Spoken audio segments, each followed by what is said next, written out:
Wait, so the Arbiter did that? The Arbiter did this? In the years that followed, I followed the trail of that light alongside my Cloud Knight allies. That's the Arbiter's freaking arrow! And saw it fall countless more times. We know, by the way, this arrow is a freaking shooting crime of war.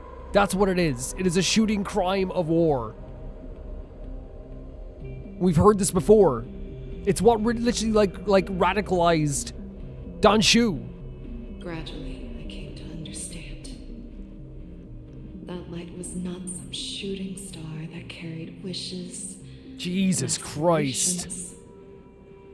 Each Luck's arrow meant that countless lives in a helpless world were about to be obliterated. And that Luck's arrow does not give a damn where it hits. It destroyed a hospital before. A hospital full of people from the Jiaoqiu.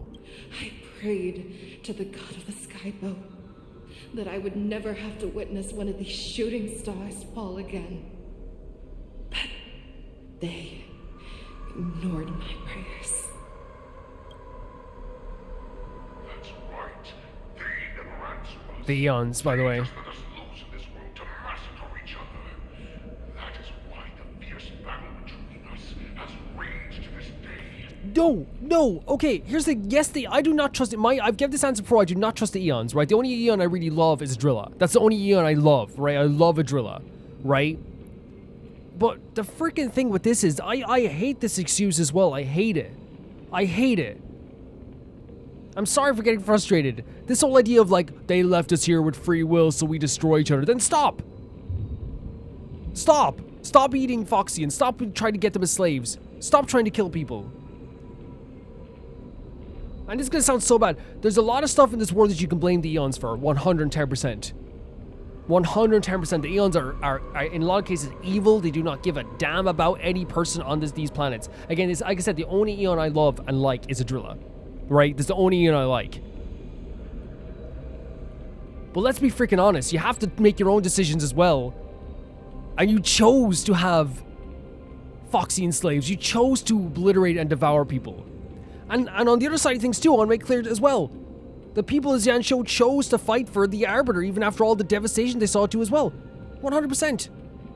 But right now in this situation, this whole thing of like we massacre each other, then how about everyone stop? How about you stop freaking trying to eat the Foxians? How about we stop?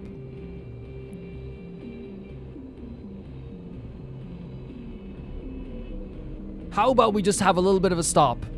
Sorry guys for getting frustrated. I just never buy that excuse of like, we were left here with free will and the gods have left us.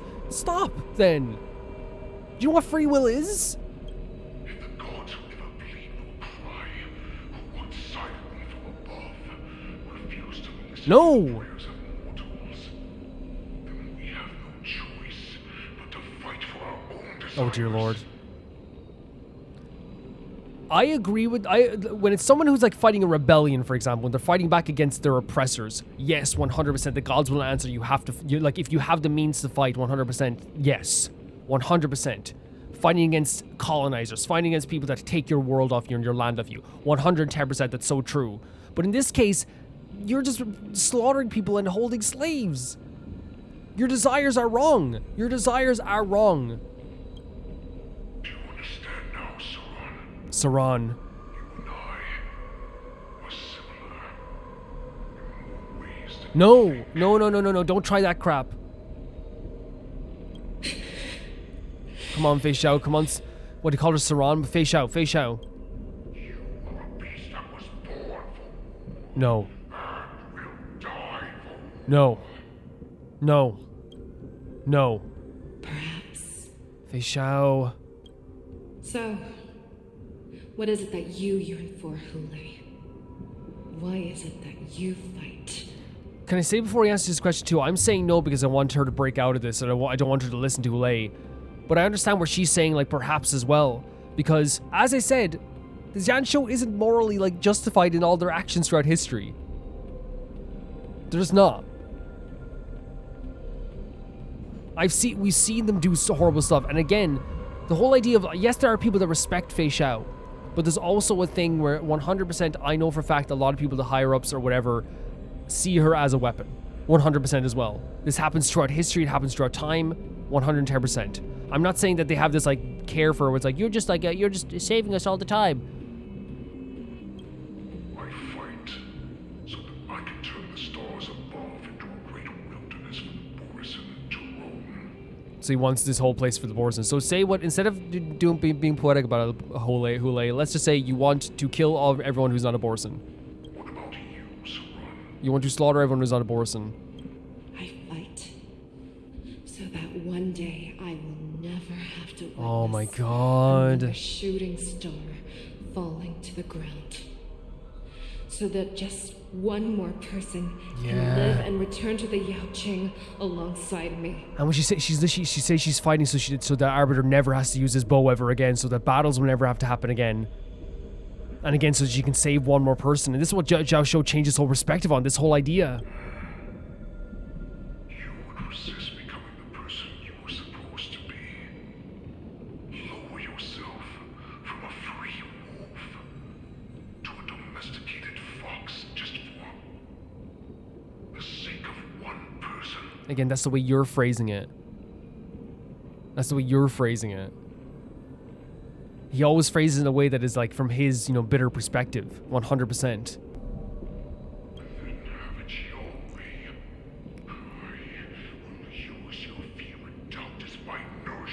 Oh no.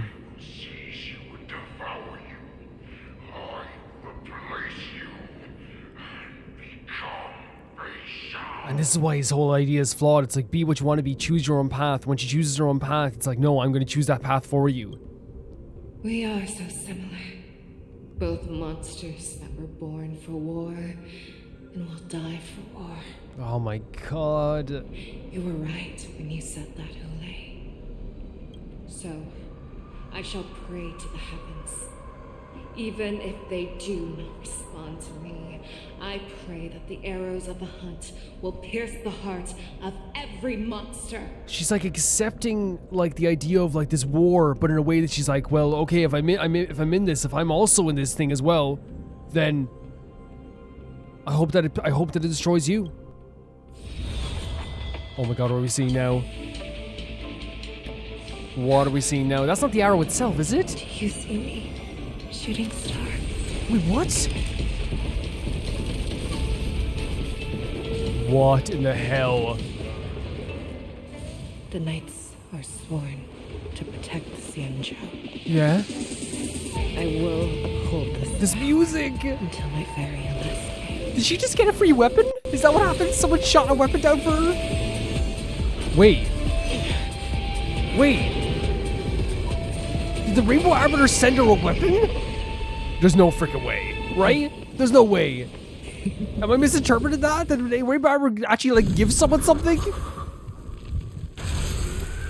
Oh my god, look at this.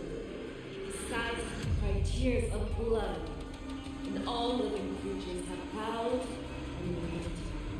I once commanded the storm and hunted the weak. Now, I will use your air beasts as my weapon. Look at this image, holy hell. Feixiao! Oh my god, Ecliptic Inner Beast and Shadow. Tear back your disguises and show you how cowardly and powerless you truly The smile, look at this. This is an insane thing that's happening here. Look at this, look at their team as well. Our team is crazy. We don't have Lucha, by the way. Ecliptic Inner Beast parts and shadows of Feixiao. It will devour you. Resonating, the next action becomes enhanced. Okay. Toughness reduction. Reduced by parts in the resonant state. Increases when the parts is weakness broken. All teams' units' actions advance forward. Okay, so it's about advancing actions forward, I guess. Okay. Oh my god, she's standing on the web. She's so cool. She's so freaking cool. So should we go for this? Okay, she's legitimately very cool. Want to see what I can do?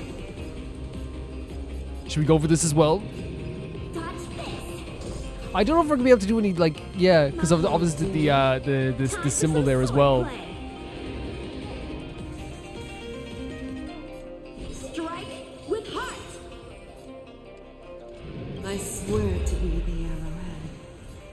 Let's go for it. Let's see it.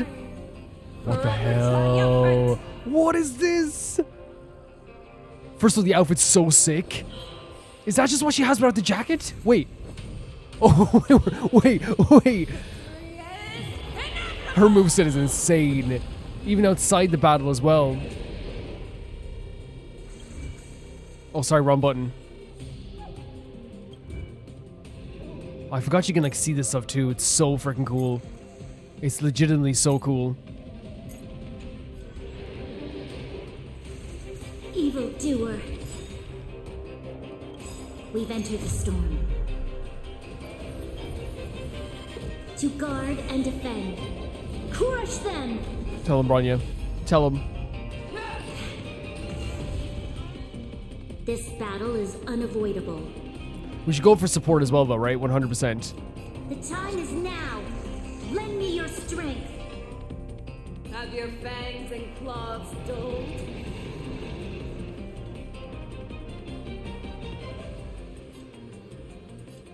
I guess here is the best option. How's this?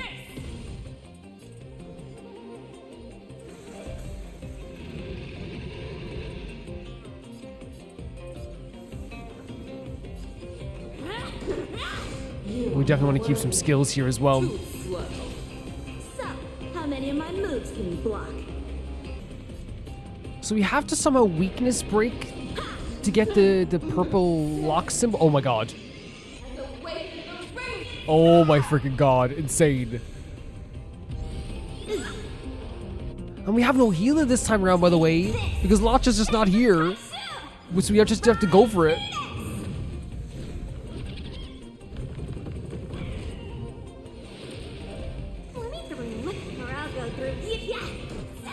Oh my god, and we're not even like doing breaks either.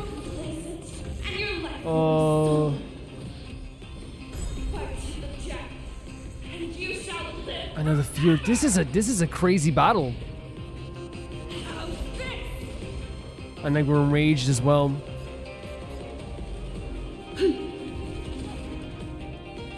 It'd be good to have a shielder or something like that as well. Let's hope this breaks again. It doesn't. Well, it will break. There's always a weakness.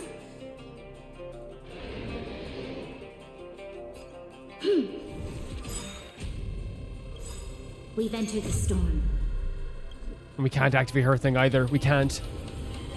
To guard and defend. Without Lotcha, it's very different, obviously, because then we have to, like, it's about beating fast as possible without losing any damage, right? Or because we're gonna, like, our characters probably will fall here. Should we go for the middle? Or here? First have to beg for my mercy. Should we go for the head?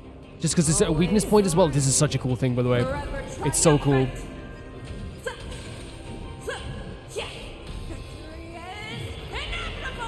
Holy freaking hell. Holy freaking hell. Back down. Never hesitate. Too slow. So we got rid of one of those bars. Final phase. Oh dear lord. I don't think our characters will last the final phase. I'm so used to having a healer. Honestly, I'm so used to having a healer. The time is now. Lend me your strength. Make your move, Hoolay. Okay, let's go. Like, look at this. Our health is going down so far. Let's just do whatever we can while we have our characters here. 100% do whatever we can while they're here. I love this move so much. It's not going to do much for us, but the follow-up attacks are great.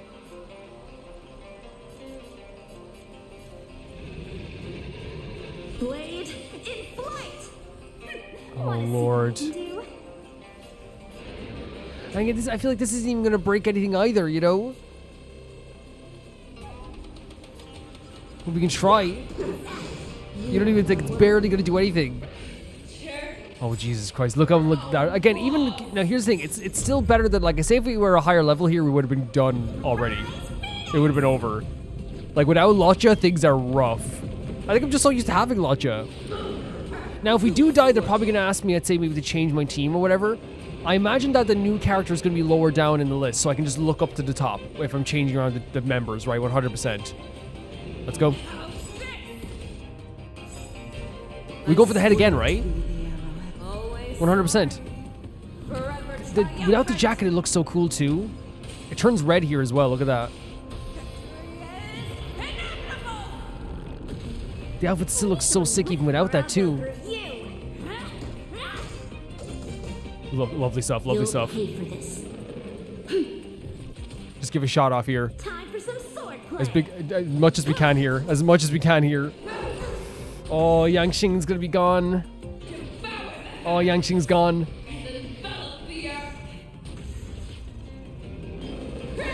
So used to having my healer. Recover from break. Pray and you'll accept your fate. Let's go. Okay, we got a backup attack as well. Evildoer. There's a break. Might as well do this as well, why not? And a follow-up attack. Oh my god. We're cutting it close. We are cutting it close. But again, as I said, if we were higher level, I would have gotten devastated by this. Without my healer, 100%.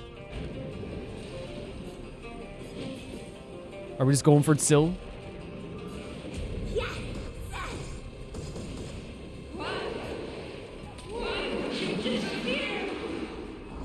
Please, have it do something. Please. Wanna see what I can do? I'm aiming to just get this creature's head down completely.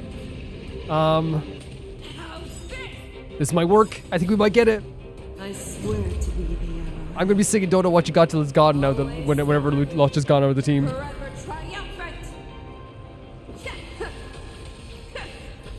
Whenever Lotja's gone, don't know what you got till it's gone.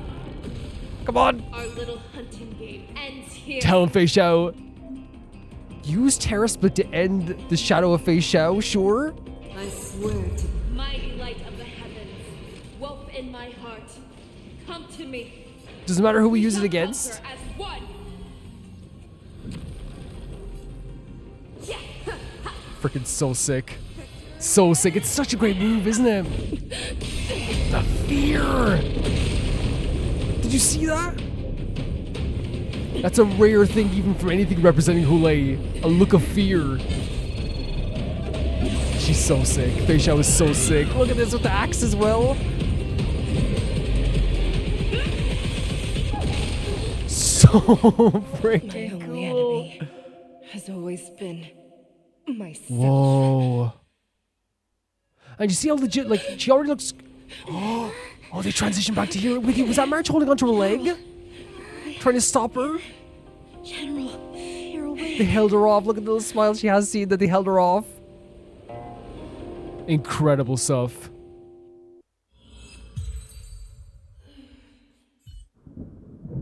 The wolf hunter mission has finally come to a smooth end. That was an incredible scene.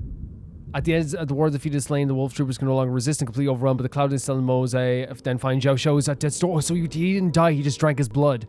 And this time, that's such a relief. There's one more business that must be settled with the affairs of the Hoolay's jailbreak. Holy hell. Li Sha? Like to hear their explanation. At the warscape.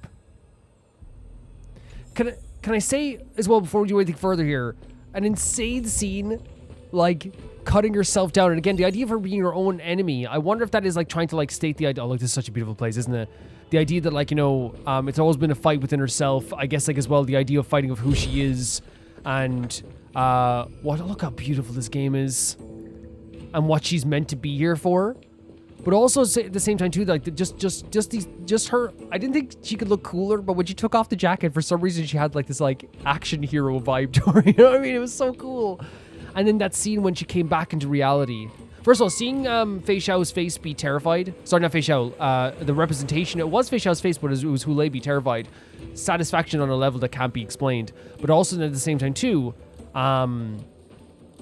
I think that what was so incredible that afterwards was when she went back into reality. It was yes, it was Yunli and Yanqing like holding her back, and March like holding onto her leg. They were desperately fighting so they wouldn't have to like do anything drastic. so they could like maybe like just hold her off so she wouldn't have to be like executed or anything like that as well. You could tell the relief in her eyes when they saw it in her eyes when she came back, and the smile of like the pride that she had when Day came back as well. Such a cool thing. Honestly, with everything that just happened as well, like all these scenes, all this incredible stuff, this scary stuff, I'm just happy that Jiaoqiu isn't gone. Who's this? And we're with Dan Heng as well. Feixiao. I am Preceptor Taura. Oh yeah, I forgot about. I literally, it's crazy like that. There's been so many crazy things one after the other that like the meeting with the preceptors, I actually forgot about up until now. Greetings, my honored preceptor. It's been a while since we last touched base. I've brought a friend with me today. I believe you're already familiar with each other. Yeah, this is Dan Heng, the most important character in Honkai Star Rail. Honestly, a really great design though on this preceptor. Really cool stuff here. Look at the one horn coming out of the side too. Taoran. Elder Taoran? Whoa. I remember when I was exiled, you were on the verge of passing on. What's with this new look? So he was about to die, basically when Dan Heng was exiled, but he's still alive today. I actually really like this design a lot. A lot. All of this is thanks to your past life. Had you not been so rash, I wouldn't have had to walk such a dangerous road to free our clan, becoming this specter of my former self. So, because of what Dan Feng did, not what Dan Heng did, because of what Dan Feng did, he had to walk a more dangerous path than he would have had to? Not your fault. It's not your fault, Dan Heng. It's not your fault. In any way, shape, or form. You've returned twice, but it seems that meeting us fossils wasn't on your agenda. Regrettable indeed. Now here you are to meet me anyway. Life does love its ironies, doesn't it? I was going to say something again. I love this design. I think it's so great. The outfit and all this stuff too. Besides that, Dan Heng does not owe you anything. He does not owe you a thing. I didn't come here with Miss Lingsha today to reminisce. Exactly. Look at this beautiful man. Indeed. When the Cauldron Master extends an invitation, it's only proper for the preceptors to attend. Look at her smile. As the newly appointed Cauldron Master, there's been much to take care of within the Alchemy Commission. It's only now that I've had the chance to speak with you. Please forgive the delay, Elder. See, the way I described her voice is as someone that has so much going on in her head that like her words are trying to contain them in like a sentence, and it's almost like bursting out and bubbling out with different inflections. Someone else described it as like the way a bird would chirp, and I think it's also very cute. So like to me, it's like combined with that together, I think it's like perfectly describes to me how like Lingsha speaks. I sent over some evidence regarding the prison break in the Shackling prison. I trust you've already looked it over. Yes. You sent us the remains of Mara-struck soldiers, a map of the Shackling prison, and a semblance reversion essence pill. These are the remains of assassins who used Cloud Hymn magic to conceal their tracks. They aided in the Borisin's escape, allowing them unimpeded passage through the Shackling prison. That marked up map is a map of prisoners' escape routes. Videodora craftsmen once made blueprints for the prison's construction, so I imagine, Mr. Taoran, you have a similar map in your possession. This pill. So I think she's about to interrupt us. So what she's claiming is, these are assassins, use Cloud Hymn magic. I think before she said the preceptors would have like hired assassins. They aided in the Borisin escape, and yes, and then he's saying the marked up map is something that you would have as well already. You would have a similar map to this. Is semblance reversion essence, indeed. I helped plot the prison break in the Shackling prison. Just like this? You're admitting it like this? So, the disciples of Sanctus Medicus joining forces with the Lord Ravager to stir up trouble in the Alchemy Commission, the introduction of the Stellaron, and the Ambrosial Arbor's resurrection all have something to do with the Videodora. And now like she has like a shakiness to her voice. He just literally said this straight out with no issue. He's not hiding it. That's right. What the hell? So you admit it? This is not unexpected, but it still brings me pain. Are you surprised? After all, both of you were sent here by the Seat of Divine Foresight as messengers to hear my confession, weren't you? I thought you were going to be a little bit sneakier than that, or like try to deny it a little bit, or like what's the game here? Ever since the sedition of Imbibitor Lunae, the population of the Vidyadhara has dwindled. Okay. With the High Elder exiled, a few of us preceptors had to do what we could to turn the tide. My methods might have been drastic, perhaps even incomprehensible. But it was all for one cause. The survival of the Vidyadhara. Isn't that crazy? There's so much emphasis put on the idea of survival through this whole entire... Or not even survival, of like... Because I don't want to compare anything like that to like... Because it's all has to be dealt with different brushes, right? But like what happened here was to make the Vidyadhara survive, which is, I think we all want that, right? We all want the Vidyadhara not to be exterminated, not to be like go extinct. 100%, we all want that. But to do that, like you worked with Fantilia? Like that's what she said here, right? You joined with Fantilia and the Satis Medicus, stir up trouble, introduce the Stellaron and the Ambrosial Arbor Resurrection and the Prison Break. Like regardless of whatever way you look at this, right? I can understand fully what their worries. The idea of like an entire, you know, of the Vidyadhara going extinct. Nobody wants that. Nobody wants the Vidyadhara to go extinct 100%. But the methods of the way you go about this to try and gain power literally killed people, got people killed, possessed, in some cases destroyed, led to suffering beyond belief. Like, no matter what, you did something, no matter the reason, you did something horrible. There's no excuse for this. Yet, the Xianzhou natives zealously forbid any plague marks and did nothing while the Vidyadhara suffered. Dan Heng, Ningxia, as Vidyadhara, you should understand the desperation behind my actions. All I've tried to do is to ensure our survival. And can I say, I've said this a million times as well, and I've said this in this episode, you guys know I've said that before. The Xianzhou are not like this clean, you know, wipe their hands of everything, of any bad things they've done. We've talked about this a million times, right? And you guys know I will never deny that the hunt is like not morally correct in its actions all the time, and there's always like gray areas to a lot of situations, right? But 100%, I don't think that Ningxia and Dan Heng are going to like relate to this in that way.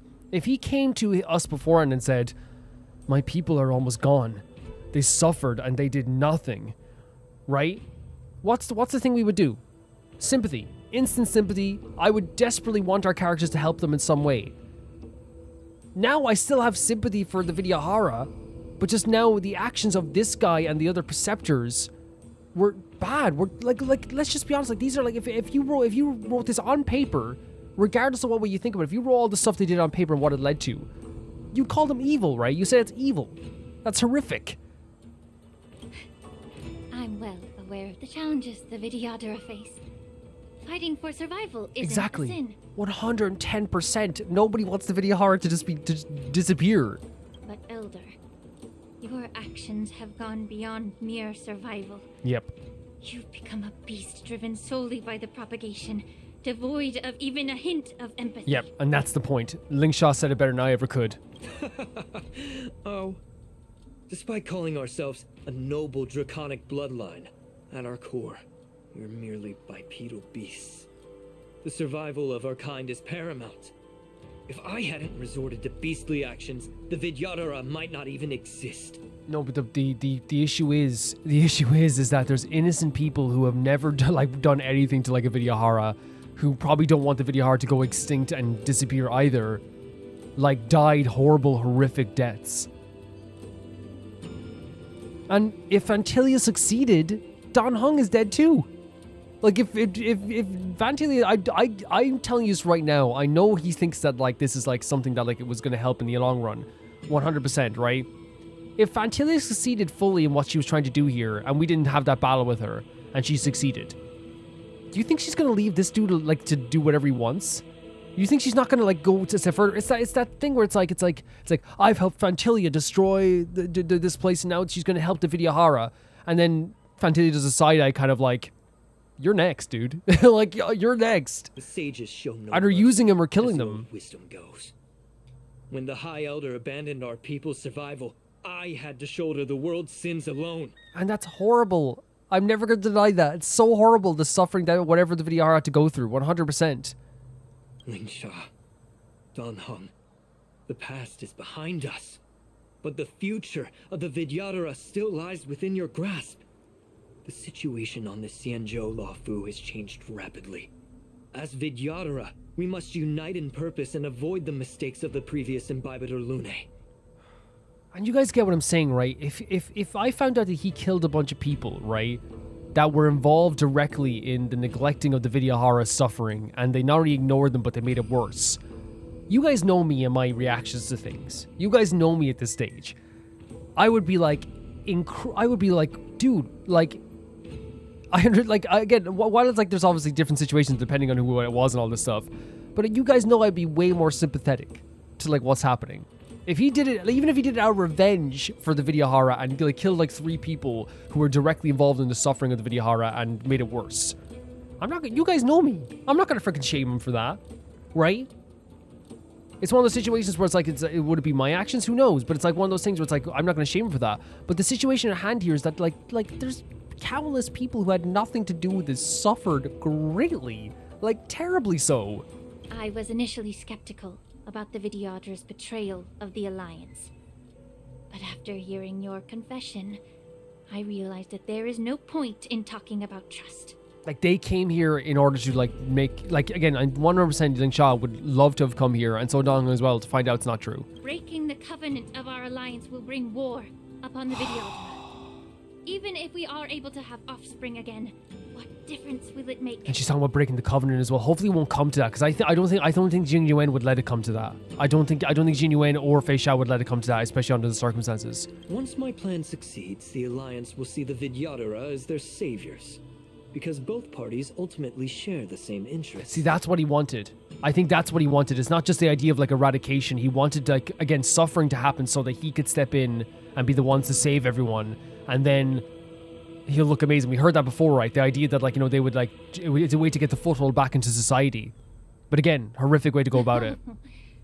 So now that survival won't convince us, you want to talk about interests? Yep, grasping at straws here. Grasping at anything he can find. For 1,000 years, the Alliance has been engaged in brutal warfare against the denizens of abundance. Yet victory has remained beyond reach. True. Have you ever wondered why?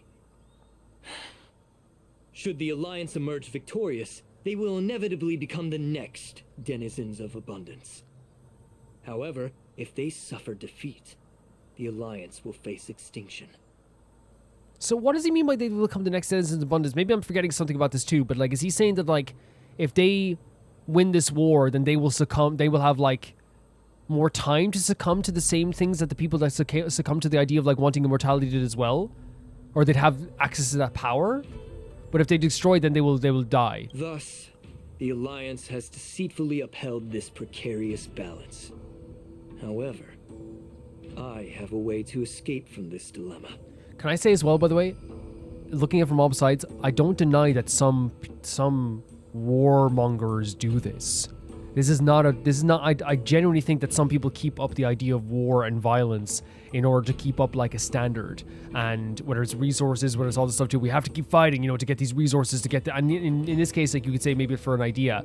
Again, as I always say, when it comes to the Alliance, it comes to this show, you know me, I don't think that they're just like, oh my god, these beautiful people have done nothing wrong, you know? I never will be like that. The Alliance's path to salvation lies within the secret of dragon transmutation. What? Imagine if there were a way to transform other life forms into Vidyadhara. The Alliance would then possess an endless stream of soldiers and would not need to worry about casualties. Wait, so he's saying the way he was going to save them is by turning people into Vidyadhara? Again, there's a lot of parallels to like the board. Again, I'm not saying there's the Vidyadhara the same as the borisin, right? By the way, the Vidyadhara like themselves as a race, we're not going around like, you know, murdering and slaughtering people. You know what I mean? 100%. What I'm saying here is that like the parallels are the idea of like, you know, turning people into borisin to create an army of borisin to kill all people. In this case, it's turning everyone into a Vidyadhara to gain soldiers once again. It's like this very to me, it's a really horrific solution to a task that like a different individuals want to complete, right? I don't agree with either of that whatsoever.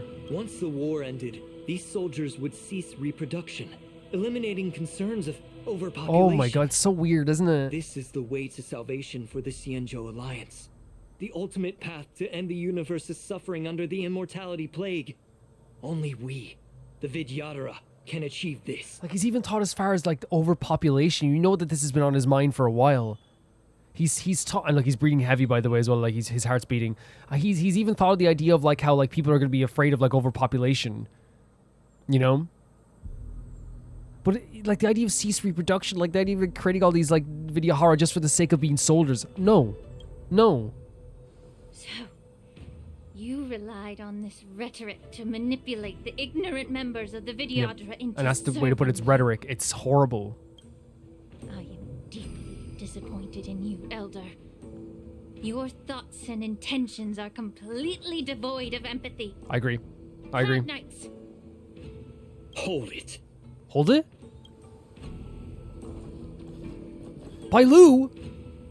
Miss Bailu. What the hell are they doing? With the frickin'... And Sister Lingsha. Everyone's here? Oh, they're done. They're done. Doing this to Bailu. The Santis Medicus is here too. You think I don't know why you're really here? Jing Yuan sent you here to test me, didn't he? Dude.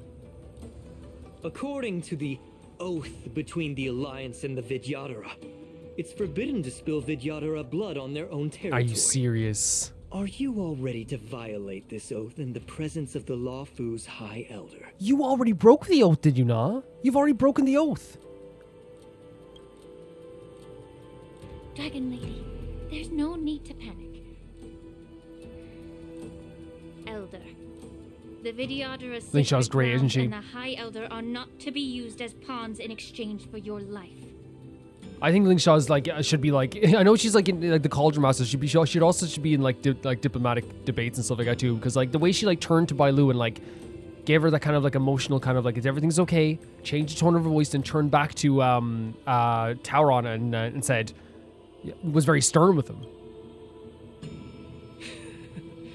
You talk a big game, as if you have the nation and the people's best interests at heart. But when it really matters, you use a small girl as your shield. That shows his... It's ridiculously pitiful. I agree. That shows who he is. That shows who he is. All this bullcrap about saving his people. And then he uses a Vidyadhara, a Vidyadhara child, as a shield. I've said it before. Survival is never a sin. That's not the way you We're know. all Vidyadhara, so you should understand my intentions. And as a Vidyadhara, I will leave for you a dignified solution. Survival isn't a sin to me is like, again, as I've said before, the idea of like a rebellion fighting out, and we use the term like the Irish stuff there as well, like people trying to survive in Ireland, like that's not a sin, right? 100%. Trying to fight back against someone who like is going to endanger your life, you know, if you've done nothing wrong, that is survival not being a sin, right? There's a difference, though, I feel like, with this guy here saying survival is not a sin, but what he actually means when he's saying this is, like, prominence is not a sin. He wants to bring the Vidyadhara back to prominence in a way that would, like, it's so horrific and horrible and, like, in a lot of ways brutal. That's not survival. That's brutality and, like, disgusting intentions to me. Like, it's so different. It's so different in this case. If you're causing the death and suffering of many people who've done nothing wrong, you know... That's so different. Leave the Scale Gorge waterscape immediately, and appeal to the top echelons of the Alliance. Let the 6 charioteers hold a trial, and sentence me to exuviation and rebirth. Exuviation? I see right through your plans, Mr. Tauron. Vidyadhara rebirth erases past crimes, but I'm well aware of the preceptors' dirty tricks during rebirth. You might not be you, but you will still be you. Like what happened to with Don Hong as well. Look at this stern face as well. Oh my god, there's my boy. I won't forgive myself for past sins under the pretext of knowing nothing, nor will I allow you to evade accountability. But you should forgive yourself, by the way. You should. And I'm never going to forgive people for putting this on you and making you feel like you shouldn't forgive yourself. Don Hong, I've always disliked your inability because you didn't do anything to wrong. see the bigger picture. Not Rebirth Tauron, hasn't changed you one bit.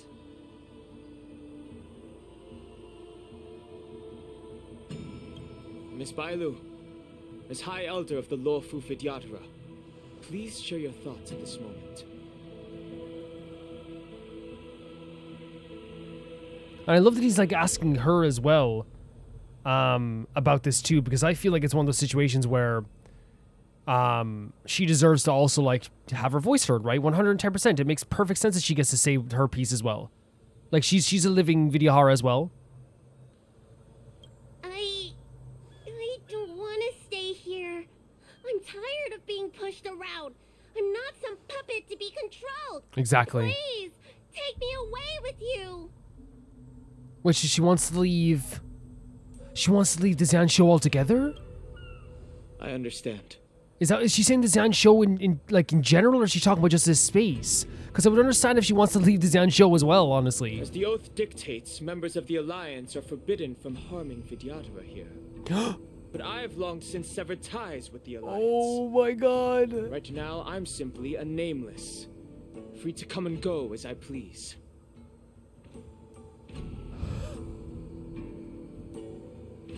Oh my freaking god, that's great. He is a nameless. He's not part of the Alliance, so he wouldn't be against the oath. He can fight him.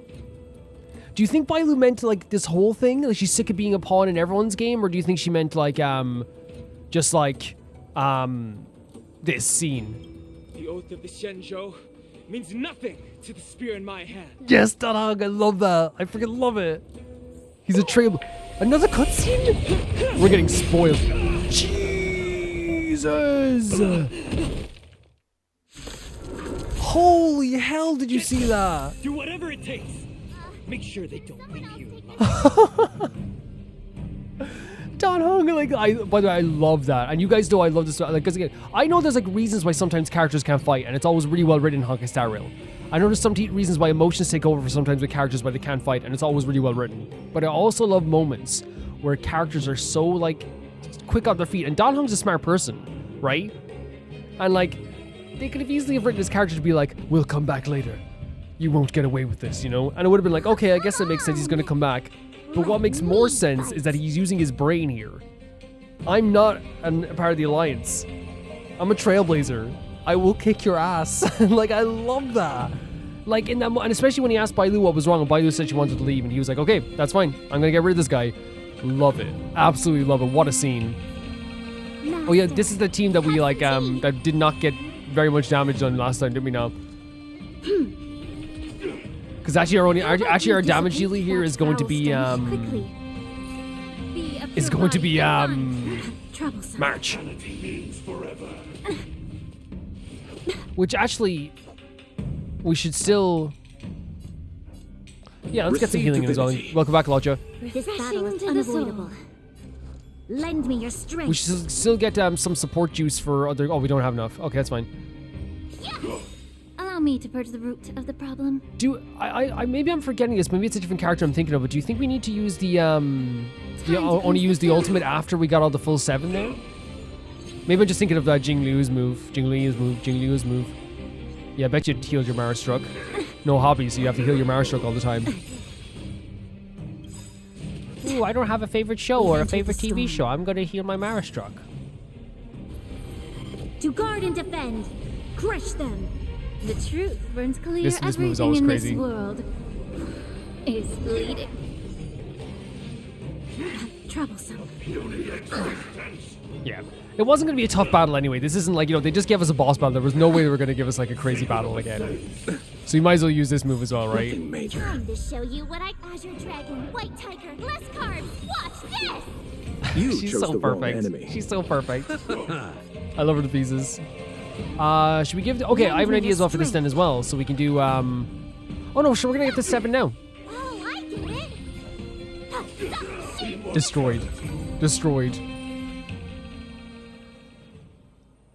That was one of the best things Danhong has ever done, and that's saying a lot. Dragon Lady, are you alright? Like, I love characters when they're just really smart. I love characters when they just do things where it's like, yeah, that makes perfect sense. Right? Instead of having him, like, you know, again, ending this peacefully, Danhong does something, again, because I think I love that with the Trailblazers too, right? Because one of the things that, like, you know, sometimes with heroes in games, And I feel like Hoyo's done a good job of this in Genshin, but maybe like if you want to hear this, I'll talk about the end why I think they do a good job in Genshin 2 with this nowadays, even better than before, way better than they did before.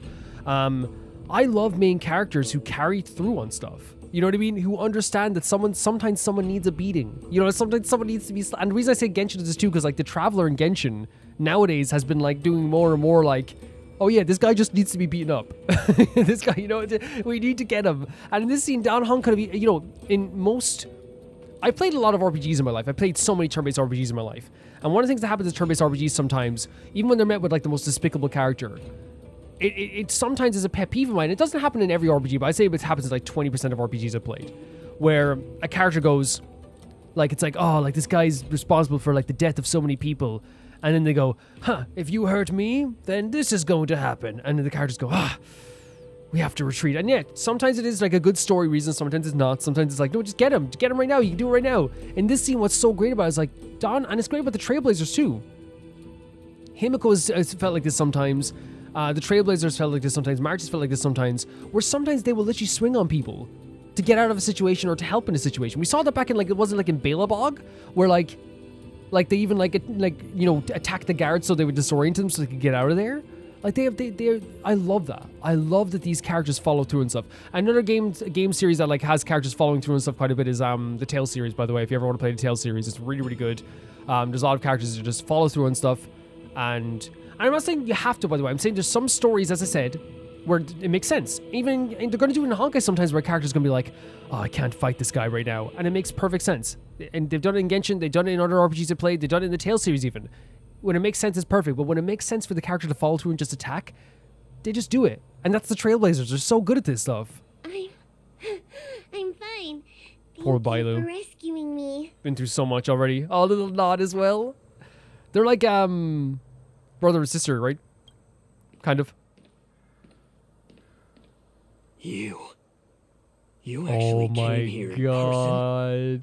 Now here's the thing, Genuine will come and help people no matter what, but like if someone's in needs help, what I think is so cool about this is like he's like in this moment it's like he showed up, you're kind of in trouble. Otherwise, I wouldn't be able to hear your lofty opinions. Oh, he's very upset with that. The public trial you seek with the 6 charioteers is inevitable. In addition, I'll write to the sage queller of the Feng Hu. With her hatred for evil, I'm sure she will make a just decision. If it's her, she will earn the respect and assent of all the Vidyadhara on the Lafu. Very cool. And he's saying like so he's going to be punished like crazy. In terms of martial prowess, you indeed have the upper hand. But if you're under the impression that this advantage can be used to settle the score with us preceptors, that's quite an overestimation. I don't know if like Genuine generally like is here to settle a score. Given the Vidyadhara's foundation within the Alliance, do you really think you can do anything to us? I think he's here to like put this right, maybe. As I mentioned, as much as possible. I'll take all the blame and become the scapegoat. Because he's probably trying to reference here there's other preceptors that are going to start stuff again as well. With the secrets I possess, the interrogation alone will take an eternity. And in the end, through various exchanges of interest, I am certain to survive. You understand this better than anyone, as it's the very art of trade-offs you love to wield. Is he literally saying that there's gonna be no point to this? Like there's gonna be no point to actually like it's not gonna be worth it. Lastly, a word of caution to you. I heard that Hoolay has escaped from prison and is headed directly for the skysplitter. The bloodshed at the wardance is bound to be gruesome. Oh, buddy. Perhaps, even before my trial, your impeachment is that a spy for will have you Genuine? in dire straits first. He's thinking that he's gonna be impeached? Buddy, I don't think you know what just happened up there. Let him know. Oh. Right up to him. Regrettably, Mr. Taoran, the Sky Splitter only hosted Cloud Knights today. Yep. No audience. Yeah, buddy. That's so good as well. And he did, because that's what the smile was. He's like, you thought that we were gonna let people get slaughtered up there. What's the face, Toran? Ago, Hoolay was executed by Yes. I need him to talk to Yanqing about this. Oh, what's the face? What's the face? What happened? What happened, buddy?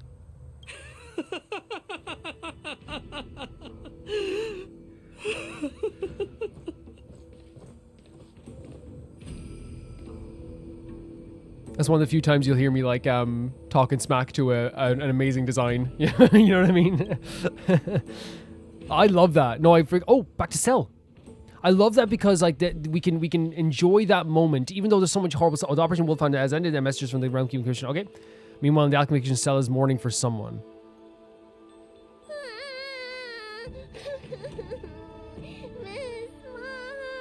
Wait, what? But she's okay though. Wait, is it because they found the camera? No, she's okay. She's okay. Poor Bailu is like thinking she's dead or something. She's okay, right? I was gonna say, the reason why we can smile during that scene is because we are at the other end of like a lot of horrible stuff. Yes, the horrible stuff happened and we can't like negate that, right? But it's great to have a win. You know, it's great to have a victory somewhere. You know what I mean? Stell! No, Stell, March is okay. There's so much we did have a chat. No, Stell! Miss March! My dear Miss March! Oh my god, why is this so heartbreaking? Stop! I was only in the bathroom for a little bit, and you've already arranged my death? Hey, can't you play some normal games with Dragon Wait, where's a game? Wait, this kind of make-believe adds a genuine touch. This is Bailu's idea. Elements is...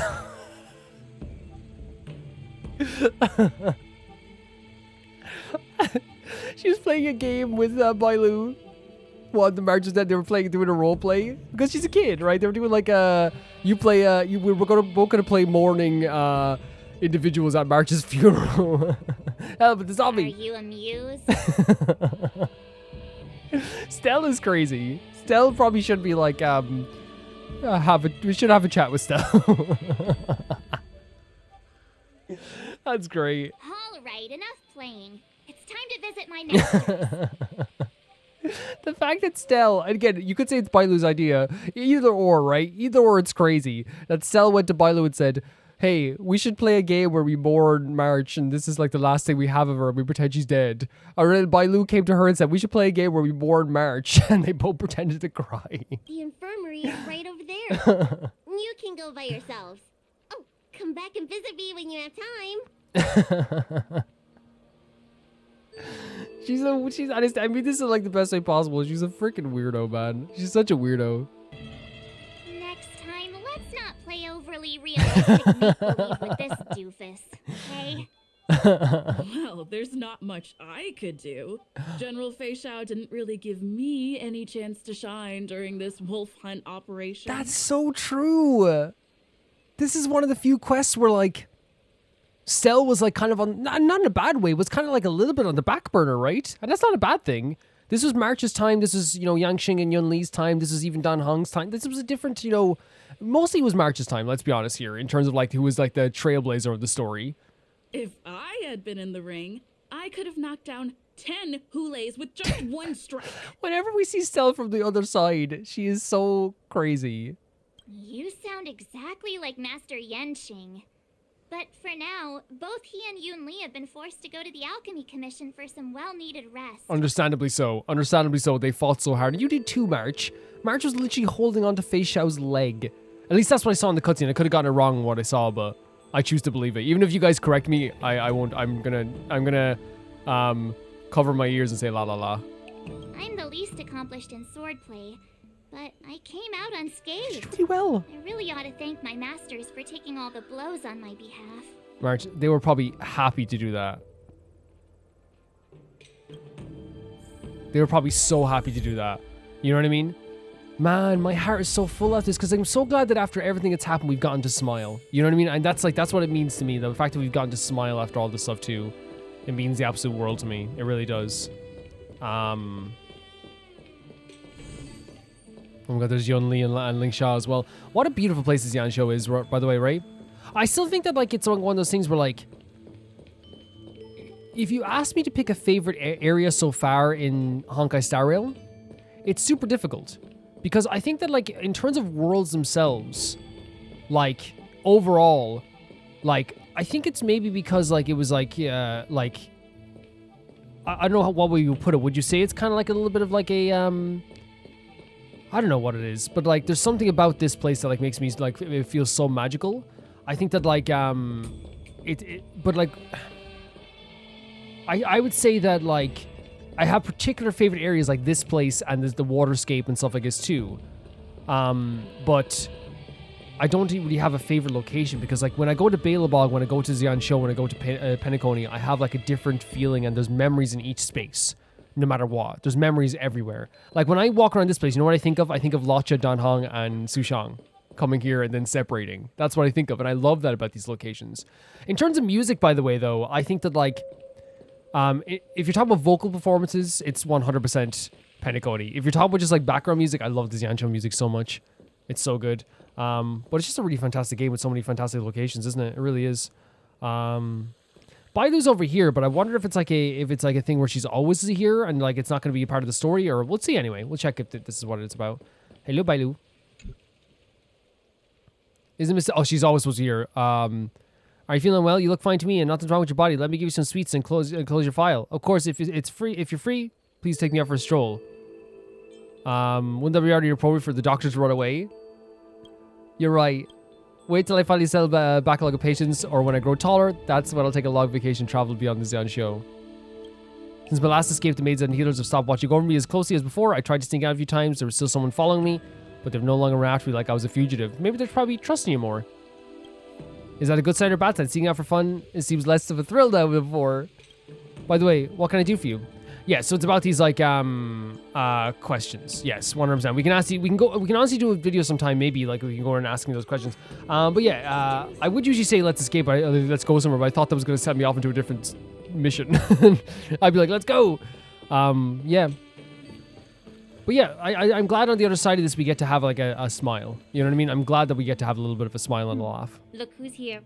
The beloved Trailblazer and the charming March 7th. Wow. We love Lingsha. Lingsha's the best. Join us. You came to the Alchemy Commission today. Oh, I get it. You are here with March to visit her masters, aren't you?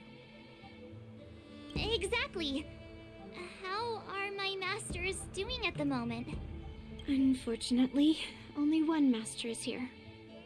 I'm doing fine. So Yanqing's still, like, kind of, did Master Yunli run out on her own? Did Master Yanqing didn't make it in the end? No, he definitely made it. I'm just following the doctor's advice. Miss Bailu said I could take a stroll, so here I am. That's actually advice I think doctors actually give you, though, isn't it? Because, like, a lot of times, like, I think a lot of people think that, because being in bed and getting rest is 100% important, but I think, like, even, like, later on in your recovery, they will be like, yeah, it's probably good to get a walk. Your Master Yanqing wasn't as lucky. He's probably still in bed.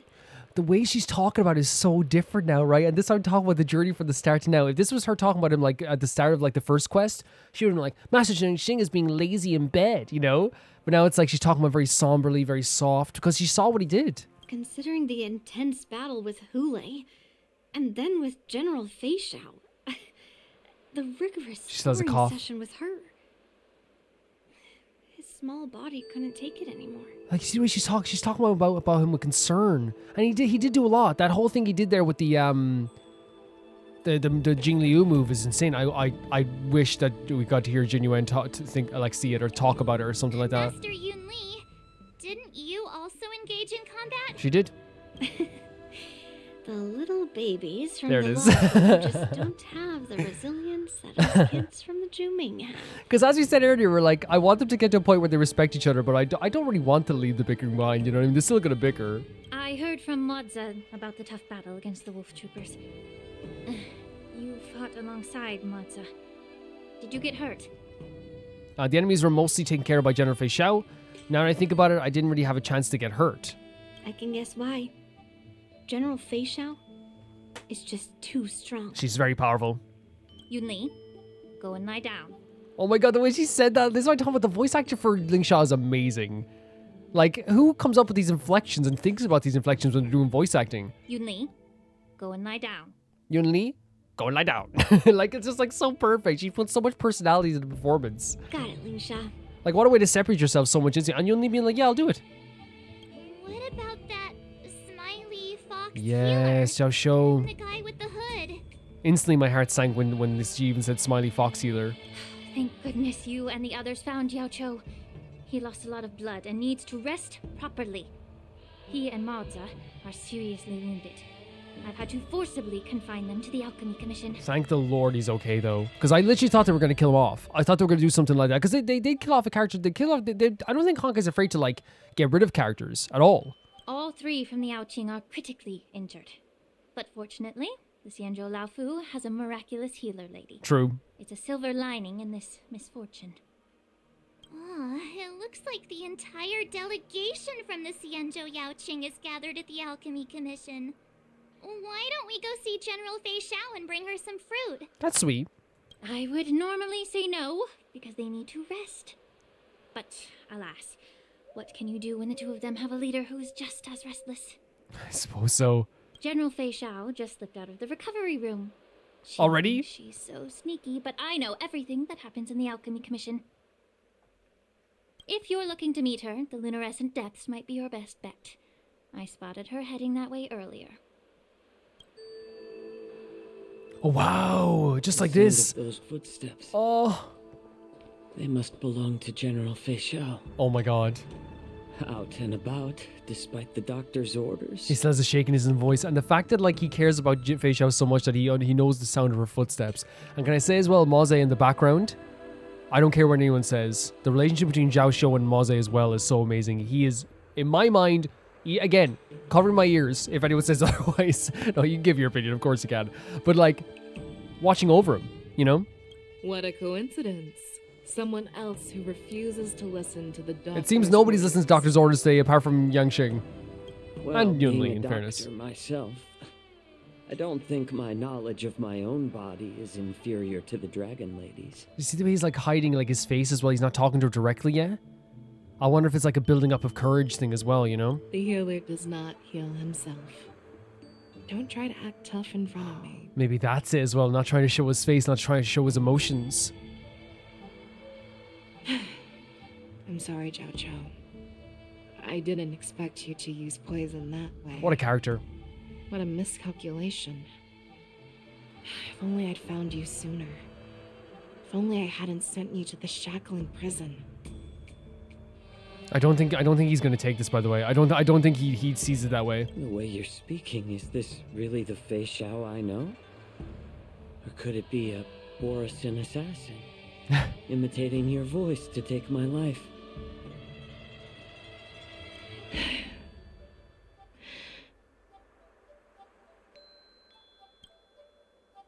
Jiaoqiu, your eyes.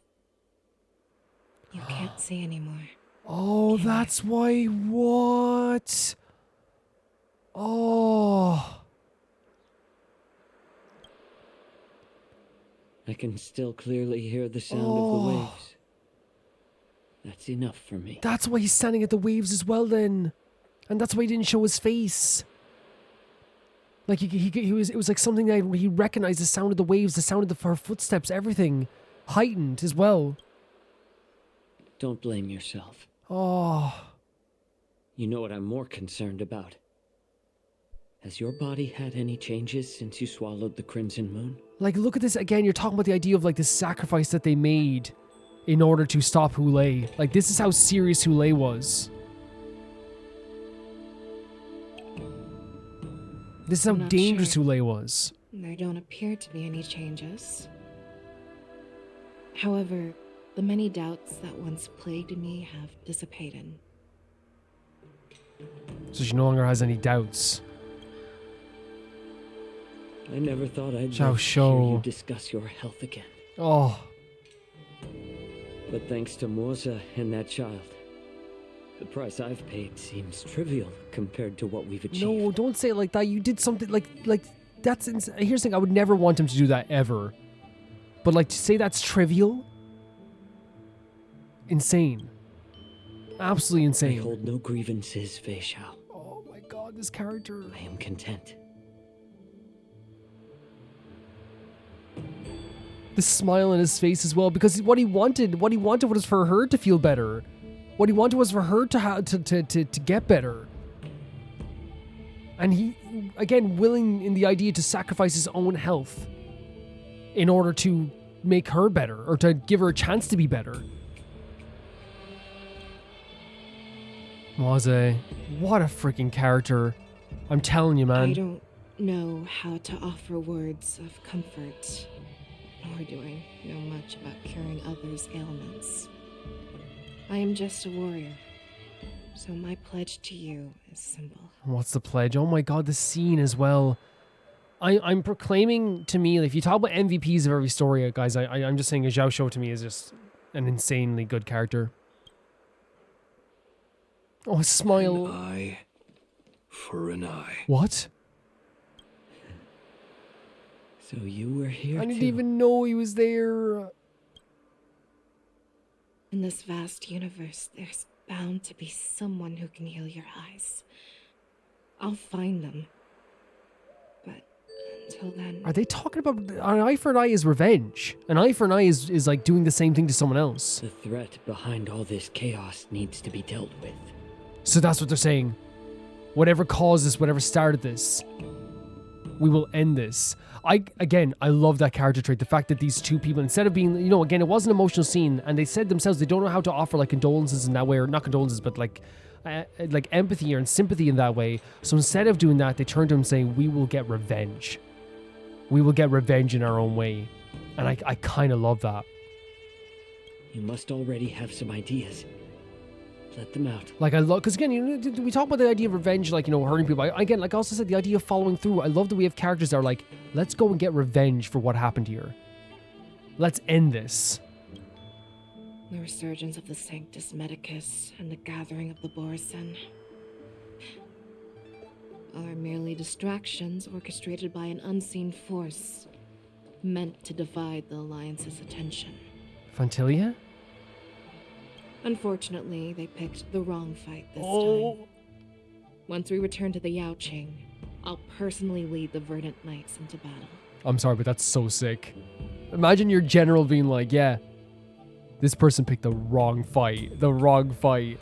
I vow to take down a Lord Yep. Ravager and teach the Ruined Legion the true meaning of the hunt. And you guys know I'm never cheering on the hunt, right? But like, I'll cheer on Feixiao and these three to take down Fantilia. 110%. I genuinely love the eye for an eye thing. I do. I knew it. You've always been so impatient. Holy hell, man. This is just legitimately like one of the best. There's still more. There's so much. Again, I'm not going to complain here that there's so much because it's been incredible. I apologize for my tardiness once again. Is it insane to say that after Penacony, which was one of the most incredible arcs ever, that like I still think it's incredible that I could be impressed by this arc as well. Like, it's insane how good this is.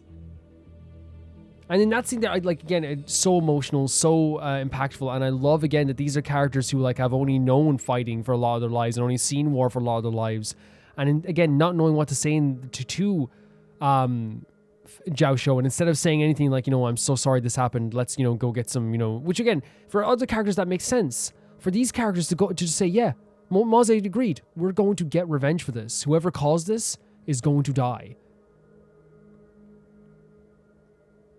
The Alchemy Commission detained me for some time for a health examination. They released me only after ensuring I was in good condition.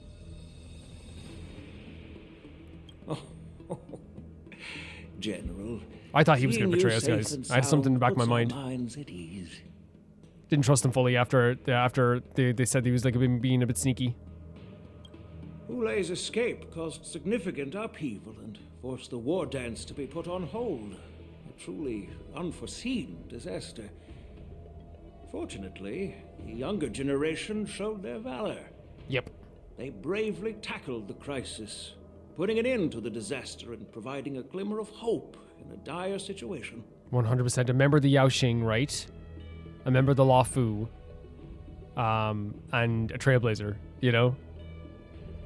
Before Master Diviner Fu Xuan's departure for the Yutre, I consulted with her about the wardance. She left a note stating, "The hexagram oscillates between thunder and heaven, a sign of great power, assuring us that we would successfully navigate any challenges." Oh, she was like, she left going like, you'll be fine. that's basically her saying like, you'll be grand. You know, I'll be back at 10. She advised me to trust the younger generation's Wow. abilities and let them lead. Her predictions, it appears, have come true. That's amazing. It's just... the Xianzhou Luofu's long-standing duty of keeping Hoolay imprisoned ended with his death on the skysplitter. This event is likely to bring much criticism from the Alliance's upper ranks. Interesting. So because Hoolay died, there's going to be a critique upon that because he was used as because he was used as a warning and they wanted to keep him alive. But Jesus Christ, guys, like, I'm sorry, but like, he needed to die. He needed to. However, Hoolay's demise might actually be a blessing in disguise. Broadcasting this news could derail the Borisin's resurgence and quash the ambitions of those who wish to take advantage of his return. I agree with that too. It's like it demoralizes people, right? Take out the leader and they the rest kind of crumble. This has been a tactic in war for years. Hand over Hulay's remains to the Xianzhou Yanqing, and I'll handle the explanations to the Alliance. Yeah. I'm sorry, but like, the only people who would disagree with that this is a good thing are people who weren't there. Like, we saw what was happening there. When he died, when he disappeared, and then we finally saved Feixiao as well, the biggest relief of my life. Like, legitimately. But what about the war dance? While the wolf hunt mission was a success, the events on the skysplitter remain a secret. However, the news of the Borisin's attacks on the streets will spread like wildfire. True. The war dance was interrupted, so it must be reconvened. As for the people who witnessed the attacks, beyond placating them, we also need to show them the Xianzhou Cloud Knight's fearless dedication. So we think we're going to do the war dance again? I think it's a good idea. Put people's mind at ease, 100%. Right? I think it's going to, not only dedication, but I think like if you heard like after something Corbett's like, oh yeah, we're going to be doing this event, then you kind of like, if you have faith in the general, you're going to be like, okay, I guess things aren't too bad. On the war dance's opening day, rogue borisin attempted to stir up panic, but was swiftly neutralized by the Merlin's Claw and the Cloud Knights. A genuine tale of heroism that will captivate and calm the public. Yep, and then I think using Merlin's Claw, and this is such a good idea because she did do this. She did help, right? She was a big factor, massive factor in this. Because obviously, like, you could say Yanqing and March 7th and all this stuff too, but I think having a big name attached to it is the most important thing as well. As Elder Huayan suggests, the Luofu will do its best to heal the wounded and compensate those who were affected. We aim to reopen the war dance in the coming weeks. Okay, great. Because I think that there's an event to do with this as well, so I think we might actually get to do that then. This settles the immediate concerns on the Luofu, but my thoughts linger on the orchestrator behind these events. Fantilia? From the onset of the Ambrosial Arbor crisis, the Xianzhou Luofu has experienced numerous disturbances, directly linked to the Lord Ravager Fantilia. Her attempt to infiltrate the Xianzhou with the Borisin and sway the Luofu preceptors to join the Sanctus Medicus's insurrection was unsuccessful. But I have a feeling that she is indifferent to the success of her plans. So she didn't really care? Rather than outright victory, Fantilia's motives seem to lie in breeding discord and chaos among allies. Yeah, that makes sense. Should the Alliance fail to mend these rifts, it risks disintegrating into a pile of sand. I think it makes sense. Because that's the biggest divide and conquer, right? Very simple. The goal of the Xianzhou Alliance has not changed for thousands of years. Perhaps we should point the weapon in our hand toward this new adversary. I plan to bring this matter before the Marshal following the war dance. So, I think having this scene after the one with Tauron, because Tauron's like, oh, the war with the abundance is never going to end. Wayan is kind of saying we need to take our weapons away from the abundance and point it towards the Antimatter Legion, right? With Elder Huayan's insight, one wonders how the Marshal will react. That's a big deal, though. If they're not gonna, Like, to not go after to hunt the abundance, but to hunt the antimatter legions, that's a big change. It's a big change. It's clear we're engaged in a game of chess not seen in thousands of Amber eras. A game where even the strategists become pawns in battle. Where the stakes are as high as the fates of countless stars in the sky. Predicting the Marshal's decision is beyond me, yet she's well aware of our concerns. She has tasked General Yaoqiu with performing extrapolations day and night to gauge the situation comprehensively. The seer strategist. We gathered today not just to tackle the Luofu's predicaments, but also to address a matter requiring our collective presence. Which is? Yaoqiu has sent a message from the Xianzhou Yuchui, informing us that she wishes to share the results of recent calculations she made within the Matrix. The Matrix? Jingyuin, I'd like to borrow the seat of Divine Foresight's chessboard for this purpose. Okay. I have no idea what's going to happen here, but I guess we're going with it. An ancient bell has been struck in the depths of the Xianzhou Yuchui in the Samway's Road. Okay. But the slice board for the chessboard is graded when we started.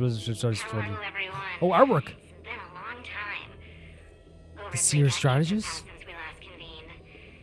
I've dearly missed each of you generals during this time. Didn't expect him to have like that voice. Was the seer strategist thinking of us or thinking of the fates we're destined for? The Merlin's Claw. As blunt as always. Though, not everyone's cup of tea, huh? You once told Jingyuan, you're lucky that I'm the one who came this time. If it were the seer strategist, this conversation might not be so friendly. Oh. I'm intrigued. Did the conversation really come to pass? So she's someone that is a bit more abrasive, I guess? I've never heard anyone mention that the Decalite reflection barrier could eavesdrop on even the quietest whispers. It appears that the Marshal sent not just 2 generals to the Luofu, but an uninvited 3rd guest as well. So she's been listening in on this stuff as well? People have been saying that Mr. Jingyuan's intellect shines as brightly as the seer strategist's. With the Luofu caught in such strife, the Yuchui couldn't just stand by and watch.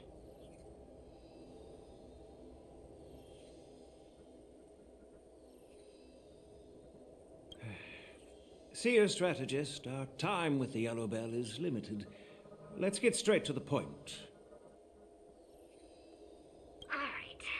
Thanks to Mr. Jingyuan, the interrogation of the 2 prisoners on the Yuchui has concluded. So, Lodge and Jingli, okay. So they're still being interrogated? Is that when they arrived last time? But wasn't there a story after that as well with the 2 of them? Okay, I guess they were interrogated again? Mr. Jingyuan's speculations were correct. Of the crimes they confessed to, planting a Stellaron on the Luofu was a complete fabrication Right. meant to mislead. Their real aim was to secure a meeting with the Marshal to present their Godslayer protocol. A strategy they firmly believe in. Yeah, to get involved with the stuff with the gods and yeah, as we were saying last time, yeah. With the Aeons. And what was this grand strategy proposed by Jing Liu and that traveler? Please let me know this. The narrative they painted was vast and difficult to put into words. It all revolves around the coffin. Wait, so that coffin is what's important? So it's more important than we even thought it was going to be. I thought it was very personal. To be precise, it's the remnants of the propagation. What? Wait. Like the remnants of an Aeon? The remains of the swarm author. Wait, what? More accurately, it's a fragment of the divine. What? In the future they depicted, this fragment serves as the final nail, sealing the fate of the plague's author and securing its doom.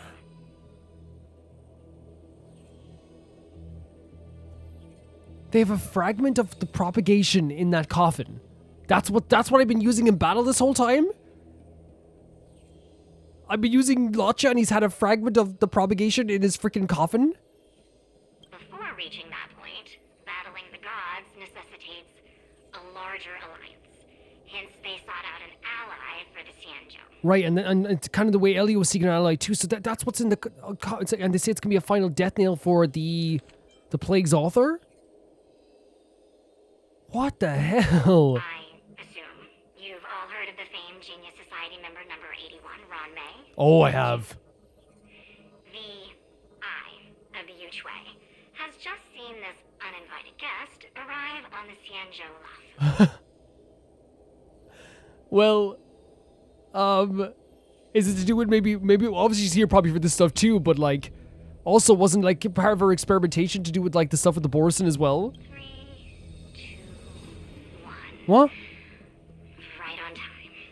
Now, as for the best way to receive our distinguished guest, I'll leave that in your Wait, so hands. I thought this was like the end. Like if Rowan May's here as well, there has to be like. Do you remember your name? Do you remember your name? My name is Tingyun. What are you doing? What are you doing? I serve as an ambassador of the Whistling Flames What are you doing? Guild on the Xianzhou Lufu. Stop. You need to stop. Honkai Star Rail, you need to stop. What are you talking about? Who was that? Who's talking to Tingyun? What? What? Yoli has become thank you, Yoli. Visit wherever you want. What the hell are we talking about? What? Did someone find Tingyun? I'm probably pronouncing the name wrong. Did someone find her? Because the way they were speaking to her was like... No freaking way. So Ruin May's on her way here, or is here. And Tingyun has been found by someone? Do you remember your name? What the freaking hell are they doing? This is Ling Sha. Right? That's Ling Sha. That is one of the coolest and most incredible ways to end any quest. Because I was thinking, oh, Ruin May's gonna be here. Maybe we're gonna have like another like 10-minute meeting with Ruin May before everything, you know, goes to whatever. No.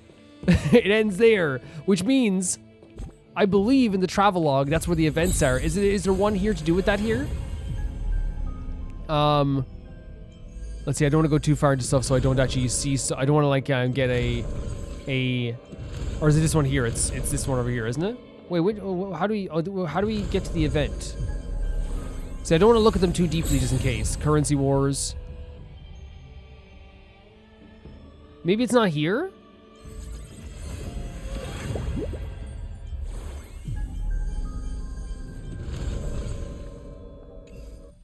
Maybe that's not, because I remember like it's actually easy to find it. Like finding the event last time, maybe it's actually a mission itself. Because usually there's like a second menu, right?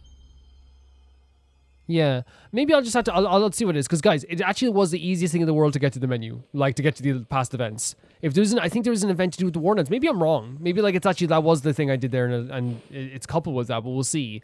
But Ling Shao's over here. They mentioned Tingyun. What? I wonder if Ruin May's found Tingyun. What if Ron May found Tingyun?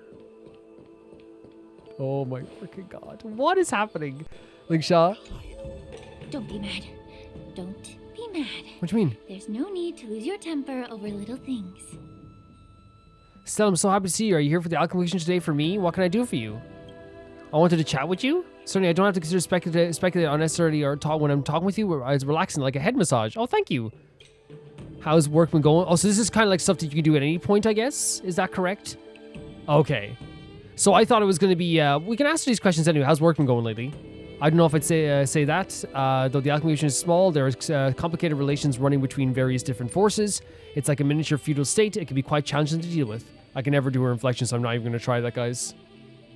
Originally, I planned to make quick, decisive action and clear out the clique forming pests as soon as possible. However, they have occupied key positions, and I cannot currently find a suitable person to take their places, so she's trying to shake things up. So there's no way for me to simply get rid of them.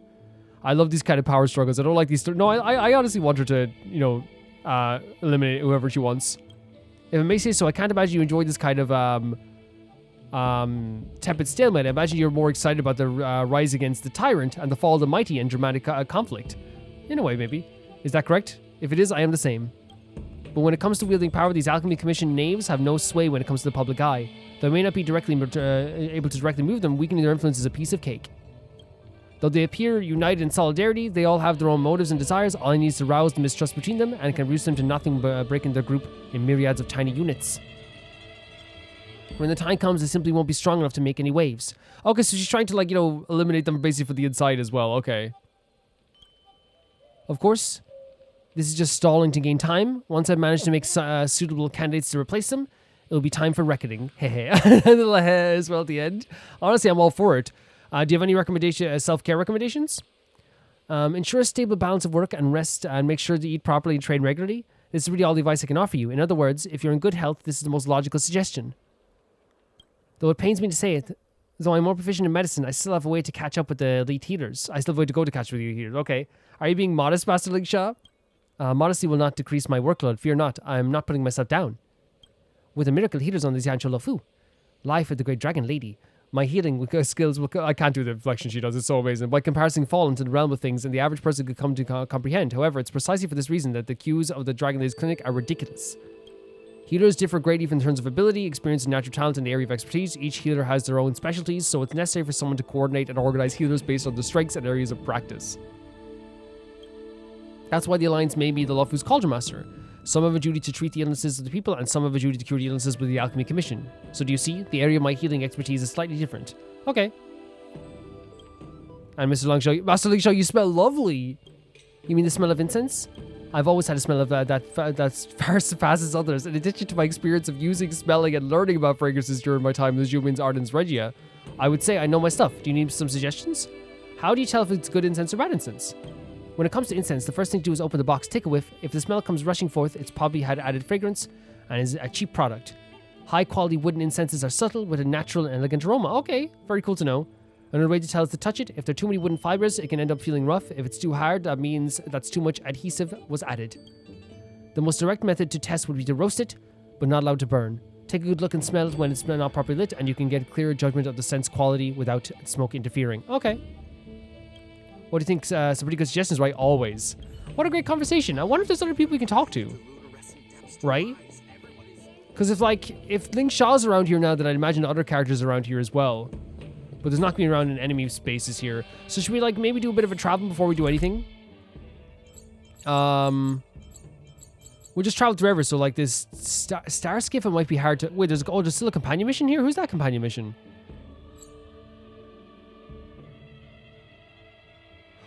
There's a companion mission for March now? The Cloud Ford. Where about... I always don't even know what these locations are sometimes.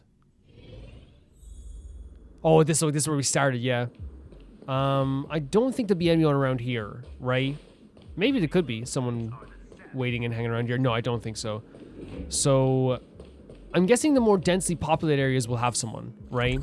If there is going to be someone. Stargazer Navalia. I think that, and even this, there's too much of an area like this too. The Exalting Sanctum. Maybe. I think that area is too big. The second one, I won't be able to find anyone there at all. It's so early. Let's look around. Can't see anyone anyway. Because usually, they'd be if you know, it's one of those things where I feel like they put Ling Sha right there because we would have seen her if we went up here anyway. And luckily, we usually go for a run when we're talking anyway, so we were able to find her. But now it's making me think there might be other characters. Maybe not. We'll still check anywhere because I'm not gonna I don't want to miss out on any characters if we get to talk to Jiaoqiu or something. Let's check up here.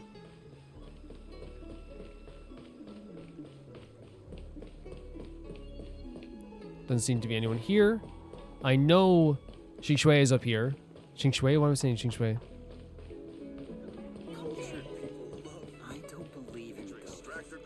Yeah, okay, no one's here. Oramali, maybe? Oh, here it is. We just have to go for a run around Orm Alley. This is where all the hubbub happened last time. All the death and suffering. Maybe there's just not people around here. Maybe that's just the case. Maybe there's just not, like, maybe it's just Ling Sha is just hanging around here. Nobody here. Possibly. I think I just got excited. Like, thinking to be, like, maybe a bunch of people around here because of, like, Ling Sha was there. It could just be a thing that maybe, like, I'm sure you guys let me know if there's, like, some people around there as well and we can, like, check it out at some point. 110. Let's try... We could see the Divination Commission, but I think Fu Xuan is already here all the time, right? Like, if I go here, which is where the Divination Commission is, Fu Xuan's gonna be here no matter what, right? If I'm not wrong. No, it's over here, isn't it? Is the way to fast travel just over there?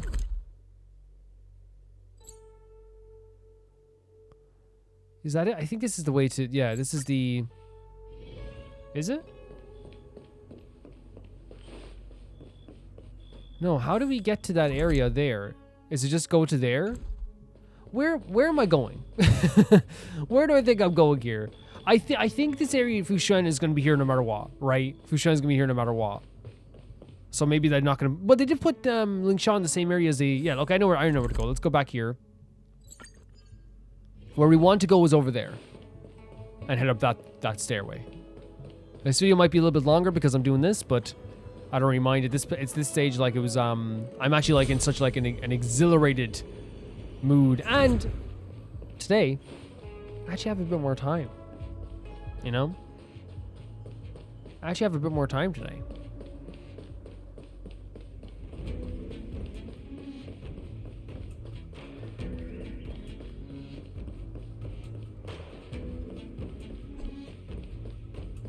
And finales have to be a little bit longer sometimes, don't they? Yeah, Fushan's always here.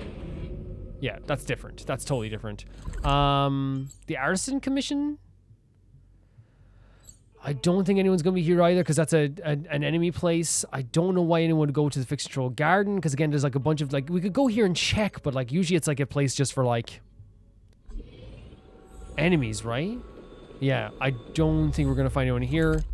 Alchemy Commission, I think, is to... Wait, maybe? Like here? That's where we just were. The waterscape, I don't think there's going to be anyone here either. Well, we could try go here to see if anyone's hanging out here. And the reason I'm saying I think they're, like, if people are going to be hanging out, they're going to be hanging out in maybe, like, populated areas that don't have enemies, right? Yeah.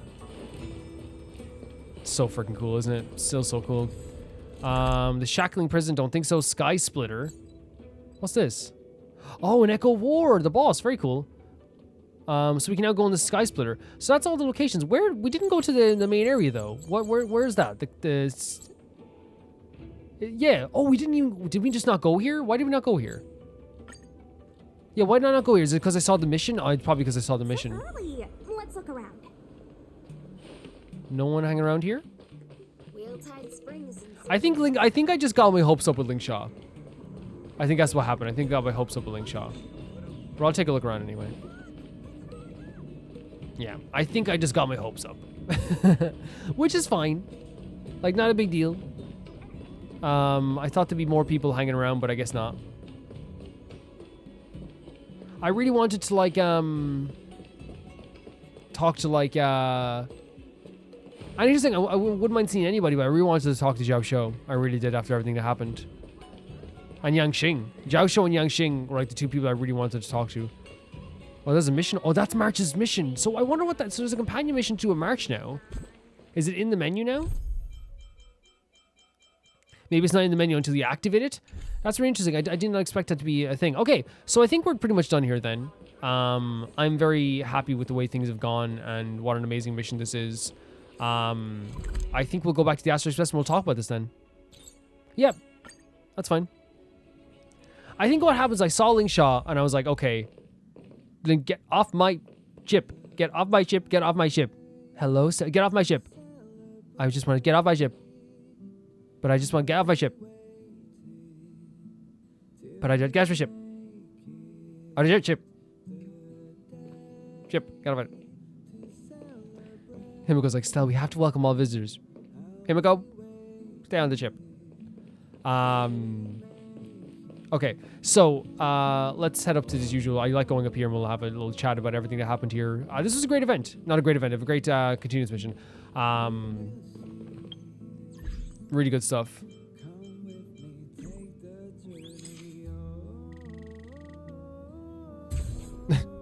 My bad, sorry, Stella. Okay, so this was one of the most incredible things that they've done in Honkai Star Rail, and that's saying a lot because Honkai Star Rail in general is just an incredible story with amazing writing and amazing characters. I was blown away through like the entirety of this, and I found myself just like being so into this story and the characters that everything felt so like exhilarating and motivating to keep going, while also having that air of like being so terrifying and horrible and horrific at the same time too. If we can just go through all the scenes that we had like in this part, because we obviously have discussions of the last parts all the time too, but we're going to discuss everything as well. We had like, you know, the stuff of Yunli and Yanqing, like him boarding the ship and the two of them together working together to like try and stop these borisin. And basically what the idea was that they were like setting a trap on top of this. Like they're all heading up their whip march to fight against, or at least hold back, Hoolay. And Hoolay, like being overconfident as heck, shows up. But I guess like in the end he said he kind of wanted to like have his demise if it meant that he could like do this with the Crimson Moon. But basically like it was like this trap that everyone said, and it was a really great moment having everyone in the crowd kind of like be like, no, we're actually all Cloud Knights and we're ready for you, buddy. You're donezo. Like it was one of those moments where like you see like how intelligent like the writing is and how back and forth this goes as well. It was in that moment when they were having these amazing fights. Like the cutscenes were so incredible, so well animated. You could see like, you know, I think those cutscenes really showed like Yanqing, Yunli, and March just fighting tooth and nail, trying their best to do something against him, right? Doing their absolute best. And in this process, we had like, you know, a near-death experience for Yanqing twice almost in this whole thing. But it was a poison called Tumble Dust that was inside of Hoolay that affected him. And what happened was, it's insane that he even tried to do this. Like, and I think it goes along with his arc, right? The story of Jiaoqiu, because he ended up blind in the end because of this. He was tortured, beaten, battered, bruised, bullied, all this stuff by Hoolay and the borisin, to the point that we saw one of the saddest scenes. Now, here's the thing. I don't know if the poison made him blind, but we also saw in that scene that his eyes were pretty damaged as well. So maybe they damaged his eyes too, and you guys can maybe explain it. But either way, it still adds to his arc, I think, as well, and his story. It's very sad. But he poisoned himself knowing that Hoolay would drink his blood and be poisoned himself, which would weaken him over time. And I think what's so amazing about this is that Hoolay basically said, without any secrets and without any leverage, you're nothing. You mean nothing to us. You have nothing. If all your secrets are given out, you have no leverage in life. But it was Jiaoqiu who came back and said, actually, I do have leverage. There's one thing that you don't know about. And it was that tumble dust that poisoned him. And I think the reason why it goes so well with his arc is that Jiaoqiu is a character who disagreed with the idea of why people are fighting in this war. And there's nothing wrong with that, by the way. I still think that, like, if you came here and, like, and again, I'm very anti-war. And I think also there is, like, you know, an argument to be had about the whole idea of, like, we fight so there's no more fighting. And it's like, yes, when it comes to, like, the borisin, fighting back against the borisin makes perfect sense, right? That makes perfect sense. But, like, you know, the hunt also enacts a lot of, like, violence onto, like, you know, enacts a lot of violence that breeds more violence. So really, it's like almost like the equivalent of like watering a flower and being like, I'm gonna water these flowers until there's no more flowers. It's like, wait, what? It's like, what are you talking about? Pluck the flowers then, you know? But in reality, it's like creating more violence, in my opinion, too, like the hunt is done as well. But his story is like someone who didn't really understand why all these people are dying. And you don't have to morally agree with these soldiers who died, because again, I'm not, again, very anti-war with that stuff too. But you don't have to agree with it. You don't have to agree with it whatsoever. But I think you can understand his story and what his perspective was, where he saw all these soldiers as dying for nothing.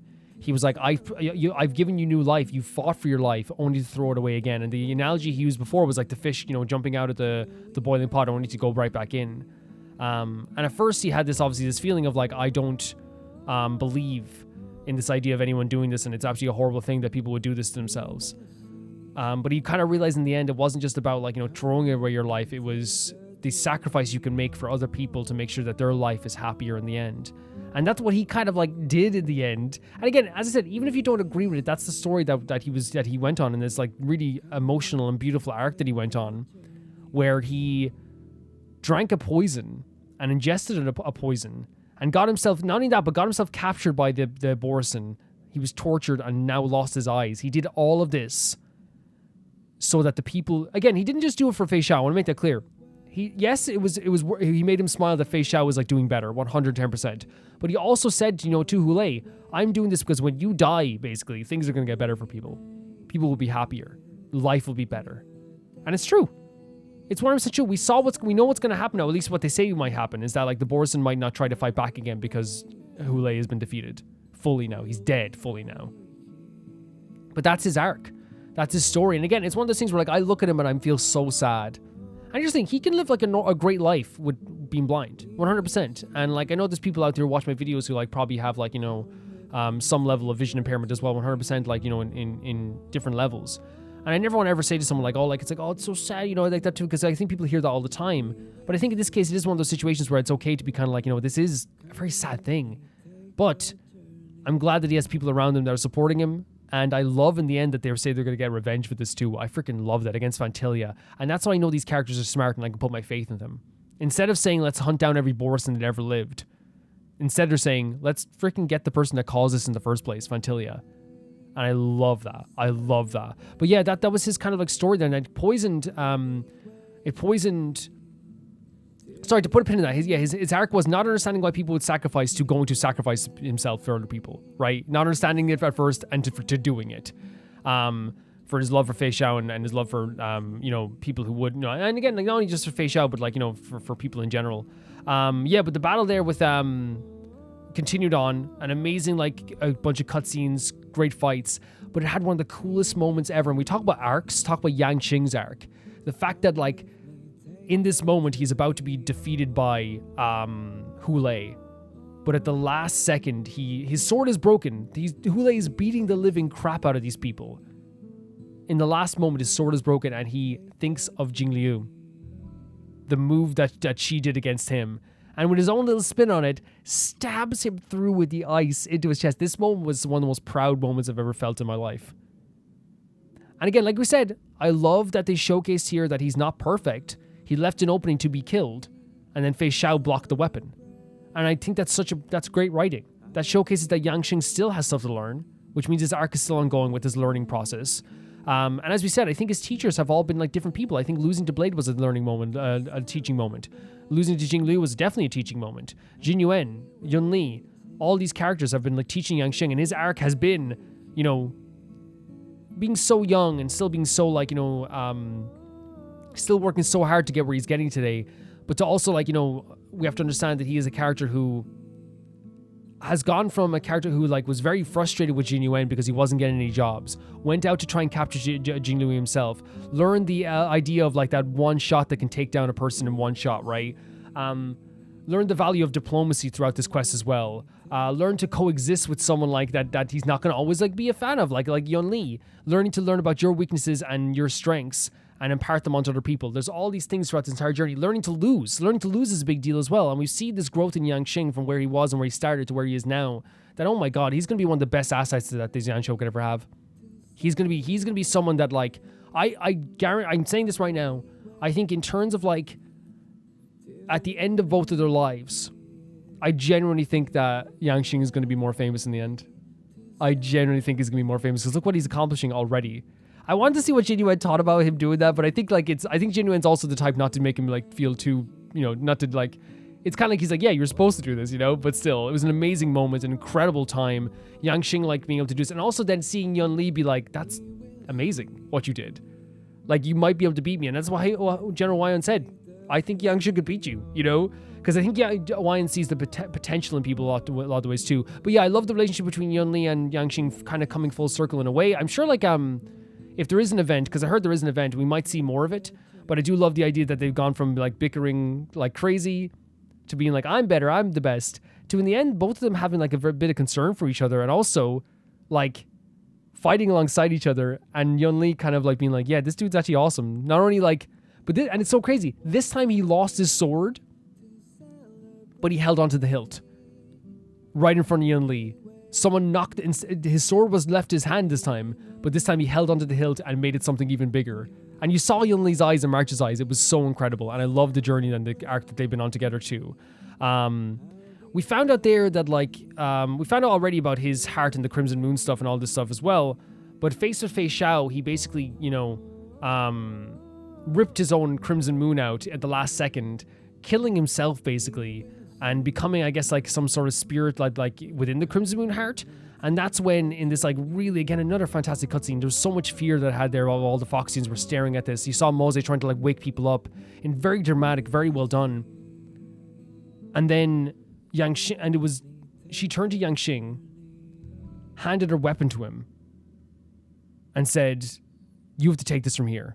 And I love that she's been doing that through this whole quest as well. She hasn't treated him like any different. Yes, she's been trying to give him some mentorship, take a break, relax, diplomacy matters too. But also, she's been also giving him the buck, giving him what he's wanted all along, but in a different way, right? And while General's trying to teach her about diplomacy and all this stuff too, I think what General Feixiao imparted onto Yanqing and what Jinyuan imparted on in here too are both different ways of doing things. Feixiao was directly involved, handing him her weapon and saying, "You take it from here," and calling him lieutenant and all this stuff too. Not downplaying his work or his achievements. And I think that's so important for his character because he was able to take steps forward with someone putting direct faith in him. And probably feel that that importance and that pressure, but also that the idea that he had to lead this whole operation. He again, he pretty much was becoming a leader in this sense too. So she handed the weapon, went off and devoured the Crimson Moon herself. And by the way, when I say Jinyuan wasn't directly involved, I think what Jinyuan admitted at the end when he said that Fu Xuan basically told him to put his faith in them, I think the reason why he wasn't directly there with any of the young ones there was not because he didn't have faith in it, was because the opposite. He I don't want to say Feixiao had faith in a different way, by the way. She was directly there to fight Hoolay, but also she put faith in those three as well. But the general put his faith in it by being I trust that they'll do something good. That's why he didn't show up during the time with Yanqing's battle. That's why he let them go at it, because he trusted them. You know what I mean? And obviously, Feixiao didn't know that, but she still helped a lot too there as well, and she was very much needed. But I love the two ways they approached the stuff with Yanqing there. I think the general let Yanqing kind of go off on his own and do this thing, while Feixiao was kind of directly imparting some knowledge onto him as well throughout this whole time too, which is really cool. She went after devouring the Crimson Moon, she went into this whole new kind of world within herself, and within that world within herself, she basically had a conversation with Hoolay where they both talked about what they kind of really wanted. And I think Hoolay was trying to convince her in a way to give into this idea of desire and doubt and become the warhead, and you can make people do whatever you want. You can make the borisin your slave. You can do all this stuff too. And she did admit in the end that yes, I am kind of a weapon of war as well. I am kind of like that too, which we totally agree with it too. The idea that a lot of people in the Xianzhou see her as just a weapon of war, 110%. But we also learned the story of her escape as well. And her escape from the borisin, and how in the process of escaping, yes, she was saved, but also at the same time too, it was the Rainbow Arbor's bow that basically killed all of her friends and killed everybody in the process there, because it doesn't care, it doesn't discriminate against anybody as well. When she went back to save him, there was even a hole there. And what she said is, the reason is, again, you don't have to agree with it, her reasoning is, she keeps fighting because she never wants to see that arrow be used or have to be used ever again. Now, that arrow doesn't have to be used ever again, because the Rainbow Arbor is a freaking idiot, trying to kill people all the time, has committed crimes beyond humanity, right? But from her perspective, she's doing this because she doesn't want to ever see it happen again, and she doesn't want people to die ever again. It's kind of like that thing, if you want peace, prepare for war thing, I guess, but it's to be again, I'm anti-war, 100%. You guys know, I don't even have to say, you guys know my perspective at this point when it comes to that stuff as well. But that's her perspective, and I think that's important to note as well there. I think it was a lot of overcoming her own self-doubt as well, probably as well, and understanding what she truly wanted. And I think as well, we saw here with the Rainbow Arbiter seemed to give her a weapon of some kind, or relocate her with a weapon. It's one of those few times I ever thought I'd see the Rainbow Arbiter connecting with someone. At least that's what I saw there. And she was able to fight back against the shadow version of herself and fight against them. I think we saw all those scenes like with her, like, you know, with her becoming the warhead, and you know what she could accomplish and what could happen to her if she gives into all the stuff around her. And really, I think Hoolay is a hypocrite in this scene too, because Hoolay is a character who says to her basically, "Do what you want." A true free person does whatever they want. But in the end, when she said, "I don't want to do that," he was like, "No, I want to force you to do that. I'm going to force you to do that." Basically, he didn't want her to do what he wanted. He wanted her to do what he wanted and then do what she wanted. I think he's very hypocritical in that sense too. But he was destroyed in that moment, and when she did destroy him, one of the most amazing scenes happens after that, where you realize that whole time when she'd been fighting against Hoolay, we saw March, Yanqing, and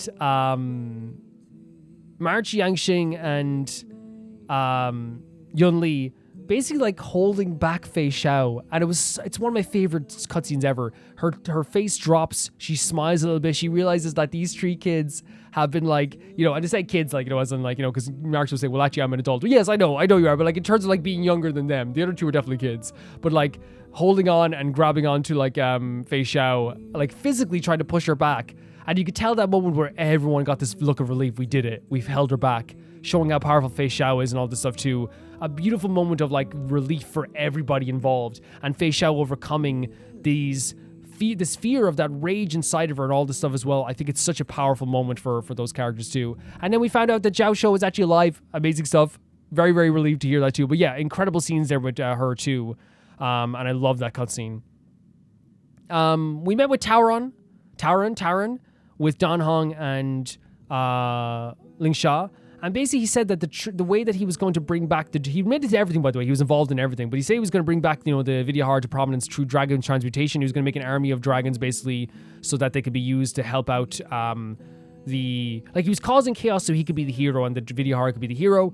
He helped cause countless deaths, countless lives being destroyed. But the way that this was responded with, I love this, was that Dan Hong asked Bai Lu, who he held captive, what do you want? And she's like, I don't want to be used as a puppet anymore. And Dan Hong is like, okay, fair enough. And he drove that spear right at the Taoran, like as if to like destroy him then and there. But yeah, Taoran's plan was to basically like cause havoc and cause death and destruction so he would be the hero in the end.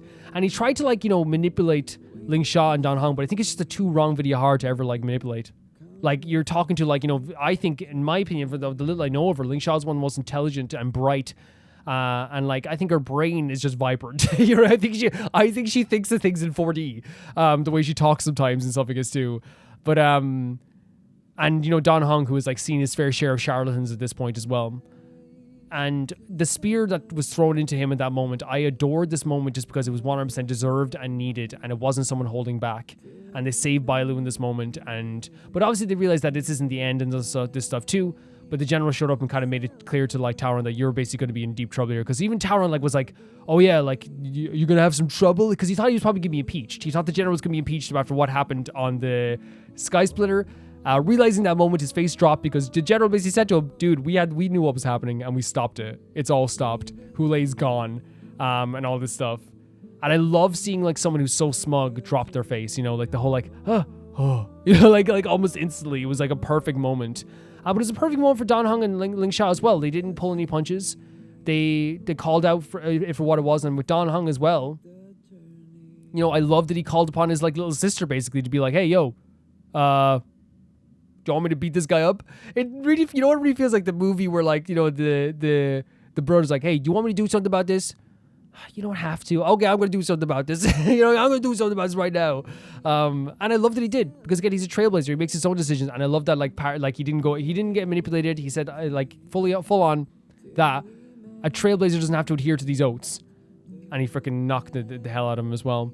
I think it's really cool that this character also just, not cool as in like, oh, you're cool, but cool like that for the story, this character just admitted it. Yeah, I did all this stuff because he thought he could manipulate Ling Sha and Dan Hong, but in the end couldn't. Yeah, he wanted to make an army of Vidyahara and then stop the population of Vidyahara after that as well. That's disgusting to me. The idea of like creating an army of like a different like there's a thing of like repopulating, like, you know, like they do that with like say like the animal kingdom, but like you know, because it's like endangered stuff. You can say Vidyahara endangered, but like in this case it's kind of like, it sounds like a weirdly like, hey, we're gonna make a bunch of Vidyahara for the sake of it to make them into soldiers. That's just weird, dude. That's just so weird. you know? I understand that, like, you know, even like, you know, population crisis, stuff like that, whatever. But like, these are living creatures who like could protest to this, you know? I'm not saying, people are gonna say, well, Calvin, like, you're saying animals don't get a right to protest suicide. I'm not saying that. You know I'm not saying that, but I'm gonna nip that right now before it starts. Yeah, just like a really incredible scene as well. It was after that we had the stuff with and what I would like to say in the eye for an eye scene. Because of course we had like a beautiful scenes after that, like with the stuff with like Stell and Bailu, they're pretending March was dead, and then talking to Yunli. And I love the Yunli in that scene with Ling Sha. She like was 100% like so concerned about Yanqing, but still got that little dig in on him as well, you know? I'm surprised we didn't get to talk to, I'm so surprised we didn't get to talk to Yanqing after this, but I guess maybe we might see him like if there is an event on the War Dance as well. But like, lovely scenes, loved to smile, and then we went down and found out about Jiaoqiu's blindness. And I think why that scene is so important is because he covered his face, because even in the end he didn't want like, look how is it crazy how like things have like turned like so greatly, where Jiaoqiu looked down upon Feixiao as she was hurt on the table and wanted to help her. He hides his face now from Feixiao because he doesn't want to upset her, right? And she's the one now talking to him as if he's the one who's like hurt, you know? Showing this like ultimate sacrifice, and even like Maze like was like looking upon him as well, like with this kind of concern. But again, they talk about all the stuff that's happening, like with you know, the poison that he ingested. He's so happy. He's just so happy that Feixiao is on a better side of like her life now, and that's what he wanted. Like, you see the smile in his face, like even like, you know, you can't see his eyes. There's a joyfulness there for him, and I think it's so beautiful to see that. And it was in that moment that I appreciate the writing of the story too. They could have easily been like, let's go get coffee, and I would have been happy. I would have been fine, but I'm much more happy that there's characters in this game that are following through on like this stuff as well, coming back and be like, let's stop Phantilia. Eye for an eye. Like, even Moz is like, I'm getting revenge for what happened to Jiaoqiu. I'm getting freaking revenge for this. And that's a good pal. You know what I mean? That's a good pal as well. That's a good roommate. Really, really great stuff. And a beautiful scene as well. And a very emotional scene, and a very, like, you know, hard scene to watch. Because Jiaoqiu as a character, I think, is the MVP of this whole event. I think he's fantastic. I think as his character's probably not done either, you know? Of course he's not done. Then there was the talk between the generals. I actually loved the changing of their optics. The three of them were kind of talking about how they're trying to convince, like, maybe like the Marshal and all the other heads of the Xianzhou Alliance to kind of, like, you know, change their perspective on stuff. And it is a very important perspective to change, because Phantilia is dangerous. The Antimatter Legion is dangerous. And yes, you can destroy the Borisin. Yes, you can destroy the Santis Medicus. But there's always going to be Phantilia in the background plotting more stuff, and she's trying to sow chaos. So as United Front, change our weapons from pointing at the Abundance and point it towards Phantilia. That scene is so incredible, just because we know like how important it is for the hunt the Abundance for the Xianzhou. So for them to change their perspective and go, we're going to hunt instead the Antimatter Legion and Phantilia, it's like a big change. It's a big moment for them, and I actually like do think it's like an incredible like change, like a scene for them. It's a really, it really like hit me, because like we're so used to them like talking about it like, and never straying from their path, but they all agree that like hunting Phantilia is the most important thing they can do. Then they were talking to the seer. Was it the seer of some kind? I forget the name. Sorry about that. But the other general. And they finally revealed what was in the coffin this whole time, which is the remnants of the propagation. Just a fragment of like the swarm, right? That is going to be the final death nail in the swarm.